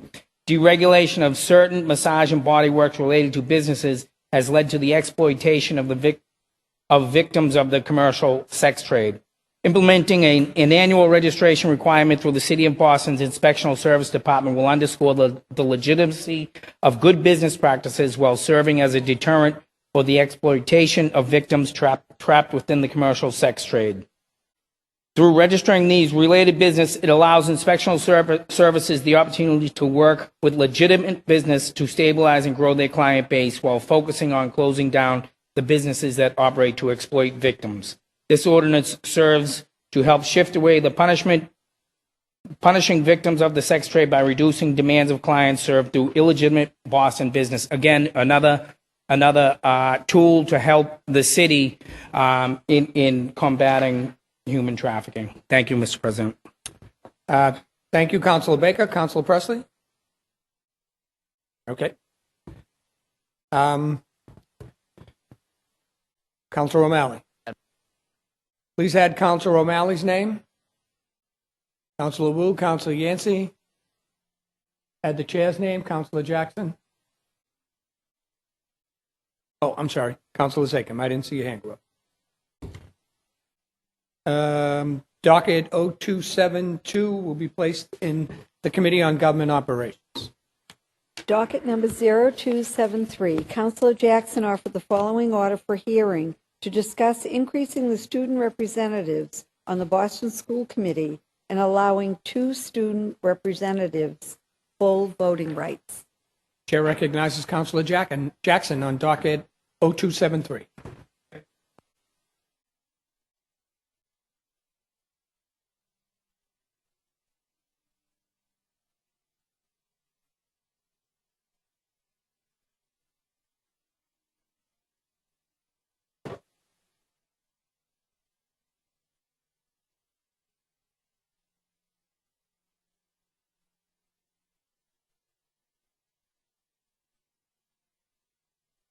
To vote. In this space, we would probably call this individual an expert on the Boston Public Schools because they go there every single day. They spend at least 6 hours and increasingly more time in the Boston Public Schools. So I think it's absolutely critical that we explore how we only have one student on the school committee who can sit, they can comment, but they can actually never have a voice and vote. And so I think there's something to be said about adding another student representative and giving them full opportunity to move forward and actually vote. And I will note that the Massachusetts Board of Elementary and Secondary Education grants their student representative a vote. And so if it's happening at the state level, the people who have questions around whether or not a young person can vote should feel moved that they're doing it at the state level. We should be able to do this at the city level. And I would just simply say that as we look for future generations of leaders, many of us served in youth organizations where we were in elected offices and had an opportunity to step forward, have a voice, and actually make a difference. And these are amazingly astute young people, people who are committing time to making it better for other young people. And we should give them the respect, the dignity, and the right to their most valuable franchise, which is the right to vote. And so that's why I put this forward at the urging of young people who've come and lobbied me on this. And I look forward to expediting a hearing, and I would hope that we would support the future generation of leaders in the city of Boston. Thank you. Thank you, Councilor Jackson. Councilor Flaherty. Thank you, Mr. Chair. Please add my name. Concur with the previous speaker. I would love to see one male and one female representative. Boston Public School students are the consumer. They're the customer. We're probably going to get the most independent and frank advice or suggestions from those that are actually attending the Boston Public Schools. And to Councilor Jackson's point, these kids are going to take time out of their schedule to come down to the city, to come down to Court Street, to participate in these hearings. Then we ought to incentivize it by allowing them the opportunity to vote. So wholeheartedly concur and commend him on his leadership. Thank you, Mr. President. Thank you, Councilor Flaherty. Please add Councilor Flaherty's name to this matter. Councilor O'Malley. Please add Councilor O'Malley's, Councilor Wu's, and Councilor Presley. Thank you, Mr. President. I rise to commend the maker and also just to underscore how appreciative I am of the activism and advocacy efforts and the leadership shown by the students of the Boston Student Advisory Council, not only on this issue, but also on teacher evaluation and so many other issues. They have an incredible presence in the chamber, in the halls of City Hall, and also within this council chamber. And so I thank them for their leadership. We should not be functioning as if we are the District of Columbia. If we really want to teach these young people, demonstrate to them the benefits of leadership and true democracy, then we should be respecting their time, their input, their voice, and making them whole with a vote. So I very much enthusiastically support this. I commend the maker, and I wish to have my name added. Thank you, Councilor Presley. Councilor Yancey. Thank you very much, Mr. President. Of course, I rise to commend the maker and thank him for his focus on the Boston Public Schools. I think it's ironic that the theme coming out of the Boston School Committee is focus on children. And I don't think we should be taking that lightly. I believe that the best way to focus on children is to give the student representatives a vote on the school committee. I'm a product of the Boston Public School system. I attended Boston Public Schools from kindergarten to high school, 13 years.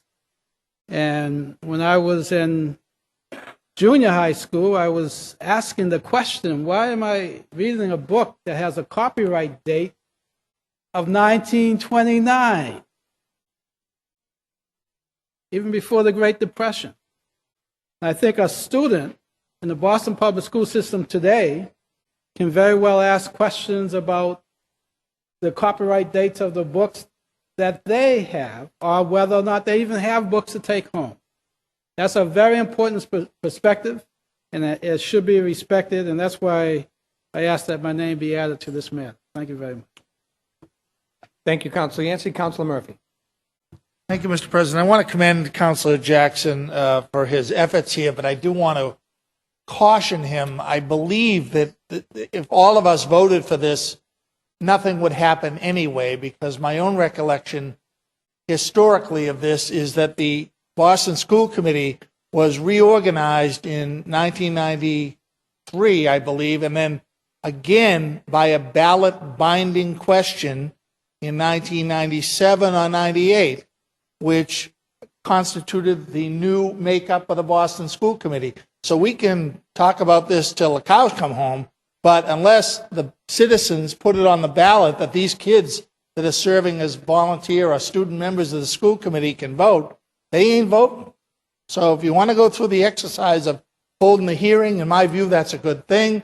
We can put the council on the record suggesting that it's an improvement to the current position, but unless we can get it on a ballot to reconfigure the school committee again the way it was the last time, this kind of an order would not supersede a general election on the ballot, in my view. Thank you, Mr. President. Thank you, Councilor Murphy. Docket 0273 is assigned to the Committee on Education. Madam Clerk. Docket 0274, Councilors Jackson and Presley offer the following order for hearing to discuss recruiting and retaining educators of color within the Boston Public Schools. Councilor Jackson, you have the floor. Thank you so much. Mr. President, this is a refile. We've actually made some progress on this with the Boston Public Schools in terms of some of the places that they are going to recruit talent. And there's some awesome talent out there, but it is going to require folks to get on a plane and also go to places where we have very diverse groups of folks who are actually graduating. And so there are some encouraging components to this. What is discouraging is that we continue to lose teachers of color at a higher rate than their peers. And as recently as a couple of weeks ago, I had 3 teachers in my office who actually were all being asked to leave the Boston public school system for some reason or the other. We actually lose teachers of color at a faster rate than we are recruiting them. And I would just simply say that we have a very diverse school system, and we can I hope all understand that it makes a great deal of sense to have a diverse group of people teaching these young people. And cultural competencies across the board are absolutely critical, but I think it's important to have and field a diverse group of educators. In addition, I would also note that it's actually one of the groups that we also need to look at is making sure that we have enough male educators in the school system, and in particular men of color, which we don't have that many of in the Boston Public Schools. A great deal of work to do here, and we look forward with continuing this conversation with the Boston Public Schools, but I am encouraged by some of the work, but we have a lot of work to do. Thank you. Thank you, Councilor Jackson. Councilor Yancey. Thank you very much, Mr. President. I rise, of course, to support this effort.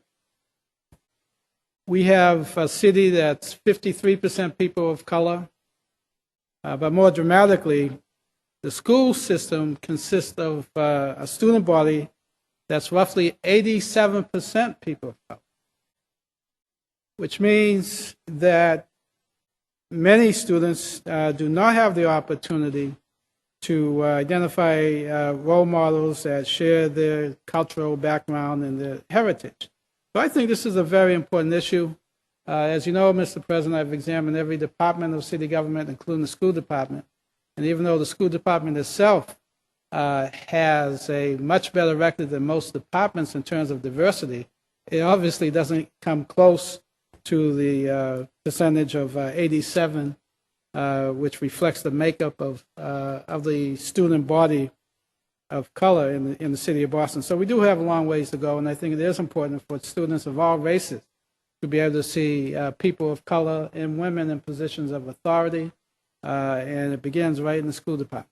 So I ask that my name be added to this matter. Thank you. Thank you, Councilor Yancey. Councilor Presley. Thank you, Mr. President.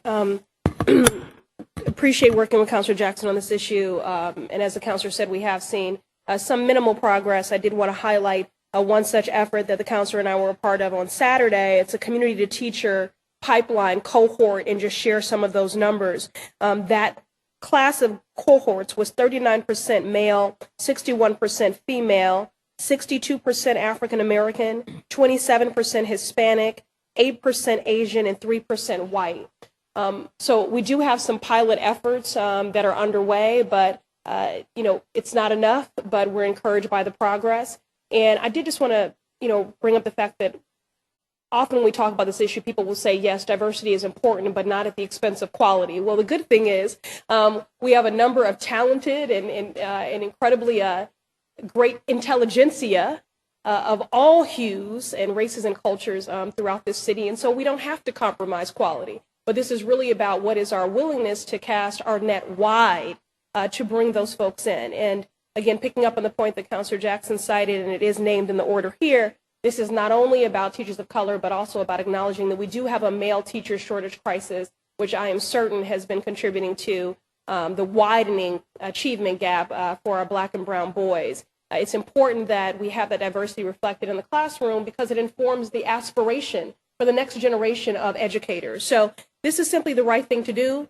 It enhances the educational environment, and again, it informs aspiration. And then finally, most importantly, we are required by law to do this, and we are not currently in compliance. We are more diverse than we were when we were required, constitutionally and mandated in this way. But we are struggling to meet this mandate, and that's just unacceptable. So I thank Councilor Jackson for his leadership and partnership on this, and look forward to continuing to work on the issue. And I thank Boston Public Schools for their partnership on this as well, because we've had to have very tough conversations.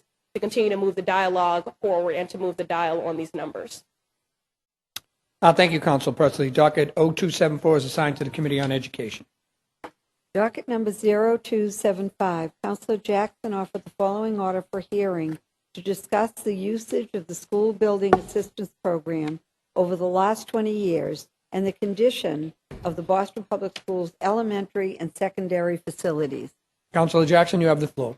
This is a refile, and as I noted earlier, we just want to look at how much has the City of Boston contributed to the Mass School Building Authority over the past 20 years, and how much have we gotten? And I would estimate that we haven't gotten as much as we've given. And as much as I care about the rest of the Commonwealth, I also care about the students in the Boston Public Schools, and it's absolutely critical that we get our fair share of funds from the Mass School Building Authority. And as noted, this administration has put forward actually a nice push around this move. We have over $650 million in deferred maintenance and repairs, and that was when I first started here. So I'm sure stuff has gotten even more downtrodden over the course of time. It's absolutely critical. As I walk into some really high-performing schools, oftentimes the school buildings are actually not doing well, and that young people are performing in spite of, instead of because of the school building. One of those is Boston Latin Academy, which notably has been actually cited as one of the best schools in the state of Massachusetts in a recent report. But if you look at the building, that is definitely not in the top that we have in buildings in the city of Boston. So that's why we're going to do this exploration. Thank you. Thank you, Councilor Jackson. Councilor Zakim.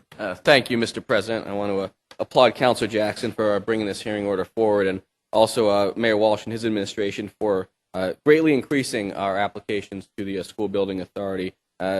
Boston is the economic engine, not just for the Commonwealth, but for the region. I think it's incredibly important to look at what we are putting into this fund and what the city is getting back for our residents and our people. We saw just recently with some of the issues with the MBTA that sometimes Boston and even Greater Boston's needs are subordinated to the rest of the state, when it's so important that we have this ability to fully fund our schools, to make sure that our students are in top-notch facilities because they are top-notch brains, and making sure that because Boston generates so much of the revenue in the school building fund, that we're getting our fair share back. So please add my name to this. I look forward to the hearing. Thank you, Councilor Zakim. Councilor Yancey. Thank you very much, Mr. President. Very briefly, I attended that building that Councilor Jackson referred to as Boston Latin Academy today.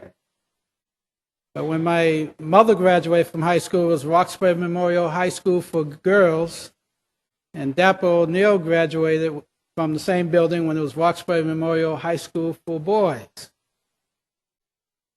Today, it's Boston Latin Academy. And I believe, Mr. President, that it's long overdue that we make the commitment to build not just one new high school, but several, because our students really do deserve it. That school building is not any younger today than it was in 1966 when I graduated from that facility, and I believe our children deserve more. So I would like to add my name. Unfortunately, when we first submitted the loan order for the high school that was passed unanimously by this body in the year 2000, the reimbursement rate from the School Building Authority would have been 90%. Today, we'll be lucky if we get 75% at a much higher cost.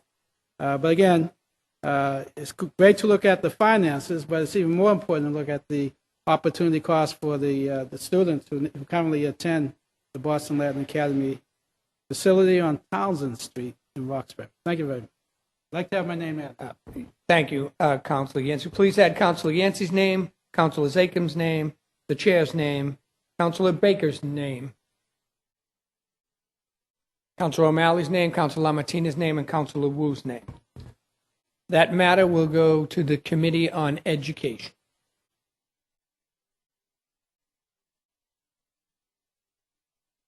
Madam Clerk. Docket number 0276, Counselor Jackson offered the following order for hearing regarding language access for students and families in Boston Public Schools. Councilor Jackson, you are a busy man today. This is a refile. Thank you for that, Councilor Jackson. Wow. Okay. Thank you for that, Councilor Jackson. And Councilor Yancey would like to sign on. Please add Councilor Yancey's name, Councilor Wu's name. That matter, docket 0276, is assigned to the Committee on Education.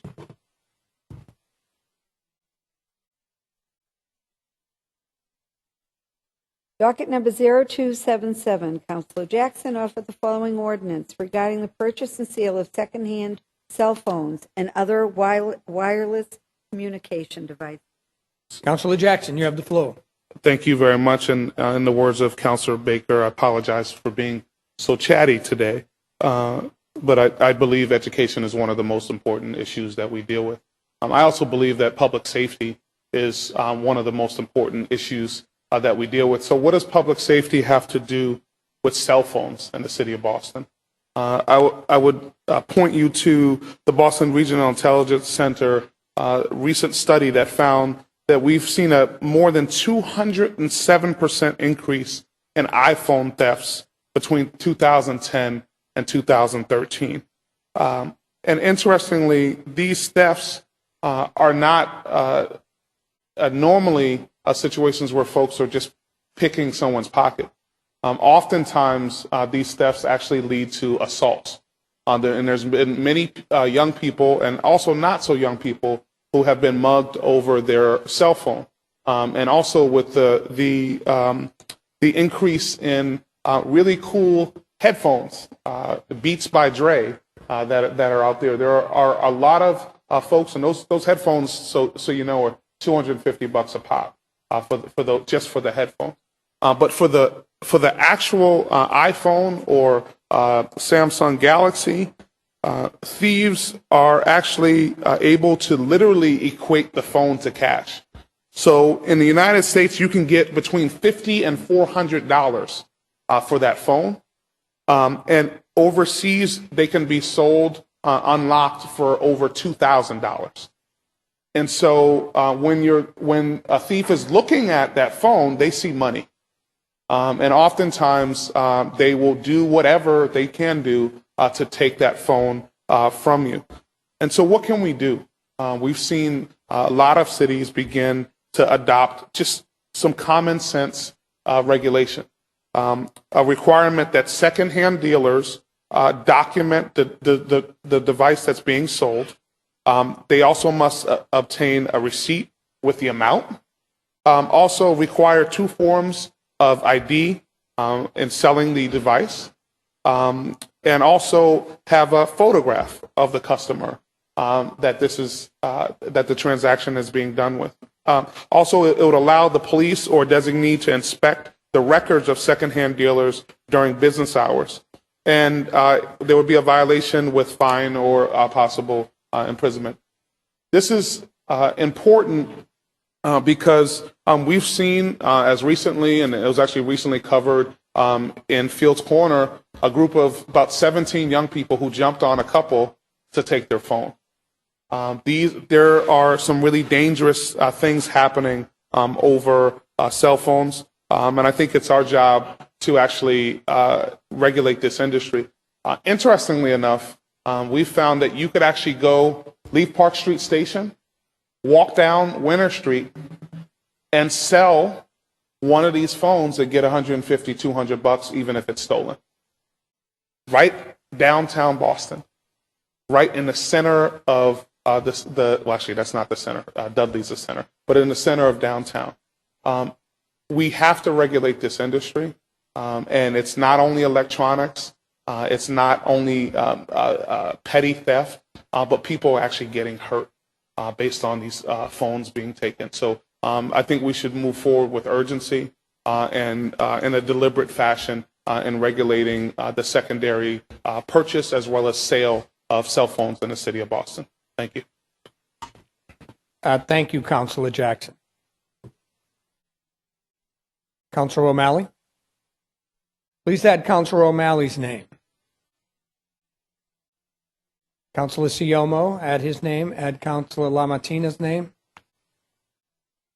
And that matter will be placed in the Committee on Government Operations. 0277. Docket number 0278, Councilor Yancey offered the following ordinance instituting a Boston Civilian Review Board. Chair recognizes Councilor Yancey on docket 0278. Thank you very much, Mr. President. Every member of this body during the last few months has witnessed the fact that there appears to be a rift between the public and the police in certain cities and communities around the United States of America. Many of us were aghast at the decisions made by grand juries and others exonerating police officers who have killed unarmed individuals. Many young people right here in the city of Boston took to the streets to express their frustration that many police officers haven't been brought to justice in their view and interpretation, and mine as well, quite frankly, with regards to what happened in Ferguson and what happened in Staten Island in New York.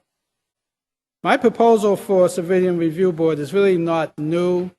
I've always maintained that our police department should have an independent civilian review board so that private individuals who feel that an officer has abused his or her authority can have the opportunity to have that matter heard by an independent agency, not someone who's tied to the police department, not asking the police to police themselves, not even relying on the district attorney who has to maintain a very positive working relationship with our police officers.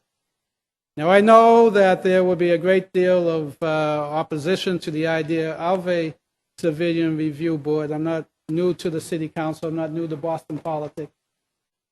But I also know that if we don't have an independent system in place, then the question of the integrity of that process will arise. I also know that there are people in the city of Boston who feel that they have some personal grievance in terms of being stopped and frisked for no apparent reason aside from the color of their skin. I also know that there have been many studies, including a recent one released by ACLU, noting how young persons of color are disproportionately pulled over. But I also urge the residents of Boston to support the police department. Our police officers risk their lives every day to protect complete strangers, and they should be supported. My dilemma is, however, that many are going to perceive the effort to establish an independent body as some form of punishment against the Boston Police Department. I had a long discussion with the police commissioner, and it's not intended to be a punishment, but it is intended to establish a system of accountability of our police officers. So if you or your constituent feels that an officer has abused his or her authority, that there can be a fair and independent review of that grievance. So I'm asking each of us to think long and hard about the current process we have in place. Listen to those who feel alienated by the existence of racism and sexism in the United States of America, including within the city of Boston, and ask what systems do we have in place today that can protect our police officers, but also protect innocent civilians who feel that they do not have an independent review process when they have individual complaints. And by the way, one errant police officer can destroy the image of a police department that's been working very, very hard in recent decades to have a positive working relationship with the community. I have the utmost respect for Commissioner Evans and certainly for Mayor Walsh. But I also have the utmost respect for the residents of Boston. I think they deserve to have a fair and independent body. Thank you very much. Thank you, Councilor Yancey. Docket 027. I have, please, would you hit your button so I will recognize you or at least look up to where your location is? Thank you. Please add Councilor Jackson's name to that matter. Councilor Presley's. Please add her name. Thank you very much. Docket 0278 is assigned to the Committee on Government Operations.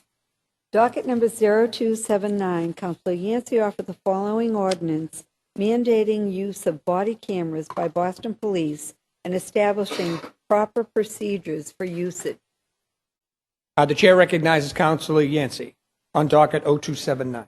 Thank you very much. Mr. President, back in 1987, this body took the initiative to file an order that was passed requiring the city to pay for bulletproof vests for our police officers. Councilor Dapper O'Neill joined me in that particular order. This body also filed hearing orders concerning police deployment practices.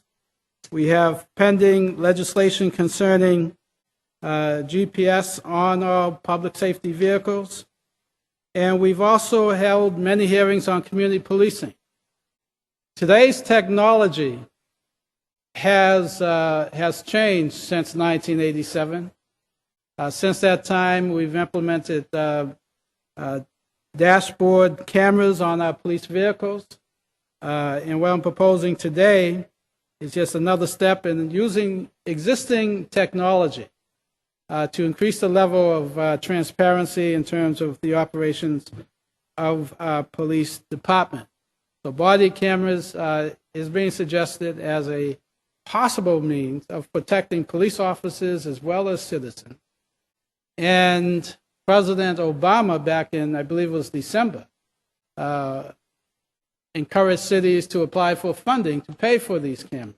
So I think now's the time for us to take a serious look at requiring our police officers on very stringent circumstances to wear these cameras, and obviously when this goes to committee, there'll be a pretty intensive vetting of some of the rules and regulations concerning body camera usage. My proposed ordinance does offer many, many suggestions in that regard, and before sitting down, I want to thank a former intern of mine, Sagan Idawu, who worked very, very hard in the drafting of this legislation. Thank you very much. Thank you, Councilor Yancey. Docket 0279 is assigned to the Committee on Government Operations. Docket number 0280, Councilor O'Malley offered the following order for hearing to explore utility and adoption of an official municipal font. Councilor O'Malley, you have the floor. Thank you, Mr. President. I want to hear this. In 2012, I'm glad you do. I want to talk about it. In 2012, the citizens of Chattanooga, Tennessee launched a crowdsourcing endeavor to make it the first city in the United States to have its own municipal font. Over $10,000 in private donations were raised over a Kickstarter campaign, and designers soon got to work. They took inspiration from local reference points: the Cherokee alphabet, United States' first Coca-Cola bottling plant, and signage from the famed Chattanooga Choo Choo train station. Soon after, ChatType was born. The purpose of a city font is to provide a unique, uniform typeface for city signs, stationery, advertising, and identity. It is being used to great success around the world. When tech company Philips left in 1997, the city of Eindhoven, Netherlands felt it needed a makeover. A group calling itself Eindhoven 365 collaborated on an effort to commission a new font. They created a virtual design agency with designers from competing agencies working alongside each other. Other cities have used it to great success with their public transit system. London, of course, uses their underground, uses the famed Johnson Sands and Gill Sands. New York uses Helvetica for their subway system. Right now in Moscow, Russian topographers are working with the new alphabet to really encapsulate the spirit of their public transit. In fact, Libsyn, Portugal, created a new font called LX Type, which is based on crisscrossing tram patterns from around the city. Each letter and number corresponds to an attraction visitors can visit using the tram. This has become another trademark, another signature of the city. Now, I would put Boston's rich, talented pool of artists, designers, marketing professionals, and students up against any in the world. The purpose of this hearing order is for us to work side along the Mayor's Office of New Urban Mechanics and put out some sort of a competition, a private competition. This wouldn't cost any money. We can work with students, we can work with professionals, we can work with developers, we can work with topographers to come up something for the city of Boston. I'm certainly not talking about redoing signs or stationery or spending anything. This is something that's really more of a civic exercise, a city exercise that would benefit us. We've done this before. I can remember, I'm sure you all can too, when they changed street signs in the city of Boston to make it more accessible, to make it easier for read for people with, that were visually impaired. Not only this, but having an official city font would unify all of our signage, make travel easier, and give Boston an opportunity to modernize its brand and image by developing a type or trademark of signature.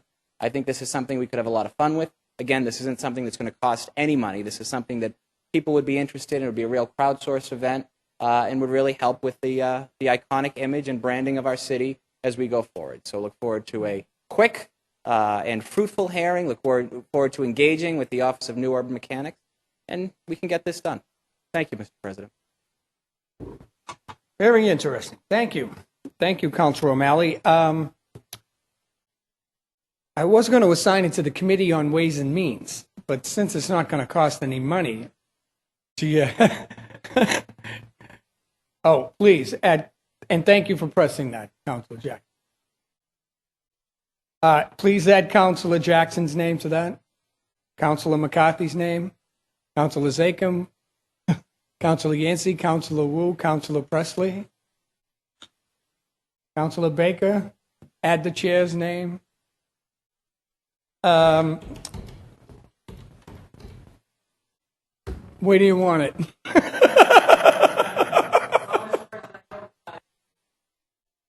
That deals with innovation. Could we? That'll go to the Special Committee on Innovation. I love it. Did you want to say anything, Councilor Wu? Okay. So that's the Committee on Small Business Entrepreneurship and Innovation. Is that the right committee? How's that for recall? Docket number Clerk. 0281. Council Zakem offer the following order for non-binding public opinion advisory questions regarding the 2024 Summer Olympic and Paralympic Games pursuant to Mass General Law, Chapter 53, Section 18A. Councilor Zakem, you have the floor. Thank you, Mr. President. Like many Bostonians, I was excited and honored when Boston was chosen by the U.S. Olympic Committee to bid for the 2024 Olympics. And that was an exciting time. But over the past few months across my district, many residents have been asking me if they're going to have an opportunity to participate meaningfully in this discussion and the decision whether to host the Olympics in Boston. The USOC, the IOC, Boston 2024 are all private entities that are beginning to enter into an unprecedented partnership with the city of Boston and our residents. And I believe the public needs to have a meaningful voice in this decision. The Olympics are a massive, generational project, and I think to be true to our democratic values, residents of the city of Boston need to have a meaningful say on it. I think the series of community meetings being organized by the mayor are an incredibly important part of this process. I certainly plan to attend the first ones tomorrow night, and have been encouraging constituents and others to attend and learn more about the Olympics there. However, after these meetings conclude, I think the people of Boston need an opportunity to speak collectively and on the record on what they have learned and what they feel going forward. Now, these questions, as stated in the title of this order, are non-binding under the general laws that allow the City Council to place an item on the ballot. The general laws require a majority vote of the Council and the assent of the Mayor for these orders to be on the ballot. I certainly look forward to a quick hearing, to working with all my colleagues here, the mayor, and the other stakeholders to put something before the voters this fall on such an important question that, positive or negative, could have big impacts on and on. This is neither a pro or anti-Olympics measure. It's just something that when we're talking about such an important project, when we talk about our annual budgets here, they sort of they pale in comparison to the impacts here. And I think it's important that the people of the city of Boston, the birthplace of American democracy, have an opportunity to weigh in on this. So thank you very much, Mr. President. Like I said, looking forward to a quick hearing and working on getting this before the voters. Thank you, Councilor Zachem. Docket 0281 is assigned to the Special Committee on 2024 Olympics. Personnel orders, Madam Clerk. Docket number 0282, Councilor Linehan for Councilor O'Malley. Councilor O'Malley moves suspension of the rules and passage of docket 0282. All in favor say aye. All opposed nay. The ayes have it. Docket 0282 has passed. Docket number 0283, Councilor Linehan Councilor for Zachem moves Zachem. suspension of the rules and passage of docket 0283. All those in favor say aye. All opposed nay. The ayes have it. Docket 0283 has passed. Docket 0284, Councilor Linehan Councilor for Zachem Councilor moves Zachem. suspension of the rules and passage of docket 0284. All in favor say aye. All opposed nay. The ayes have it. Docket 0284 has passed. Docket number 0285, Councilor Linehan for Councilor Councilor McCarthy moves suspension of the rules and passage of docket 0285. All in favor say aye. All opposed nay. The ayes have it. Docket 0285 has passed. Docket 0286, Councilor Linehan Councilor for Presley Councilor moves Presley. suspension of the rules and passage of docket 0286. All those in favor say aye. All opposed nay. The ayes have it. Docket 0286 has passed. Docket 0287, Councilor Linehan Councilor for Presley Councilor moves Presley. suspension of the rules and passage of docket 0287. All those in favor say aye. All opposed nay. The ayes have it. Docket 0287 has passed. Docket 0288, Councilor Councilor Linehan Baker for moves Councilor suspension Baker. of the rules and passage of docket 0288. All in favor say aye. All opposed nay. The ayes have it. Docket 0288 has passed. Docket number 0289, Councilor Linehan Councilor for Baker Councilor moves Baker. suspension of the rules and passage of docket 0289. All those in favor say aye. All opposed nay. The ayes have it. Docket 0289 has passed. I am informed by the clerk that there are no late file matters. And at this time, anybody wishing to pull anything from the green sheets? Right. Moving on.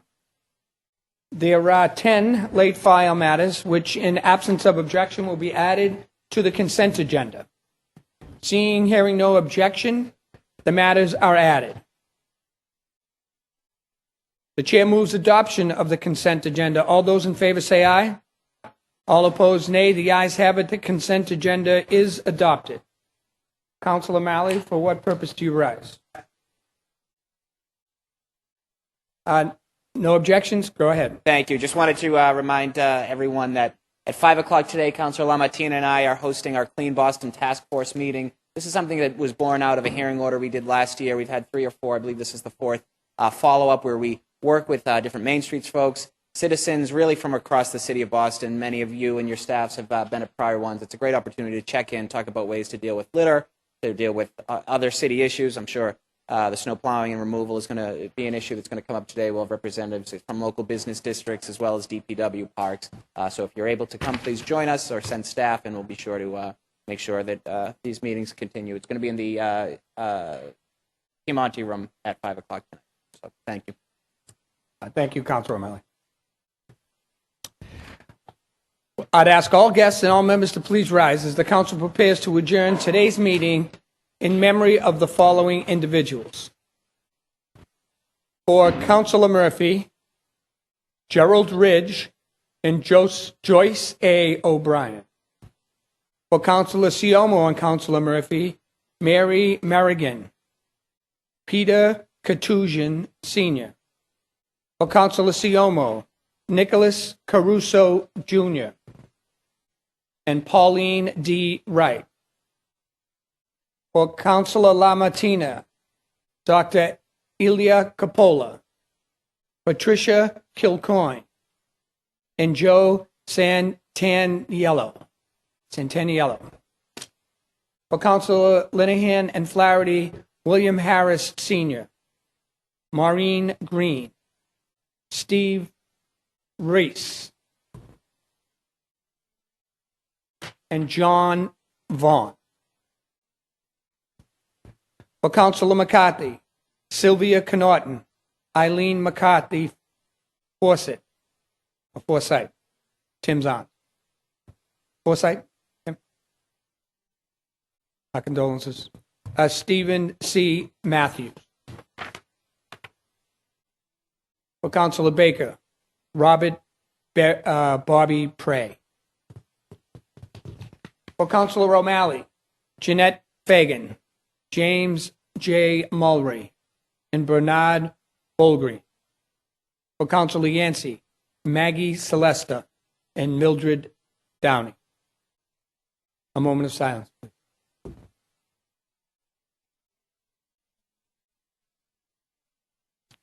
Thank you. The chair moves that when the council adjourns today, it does so in memory of the aforementioned individuals. It is scheduled to meet again on Wednesday, February 11, 2015, at 12 o'clock noon. All those in favor say aye. All opposed, nay. The ayes have it. This meeting is adjourned.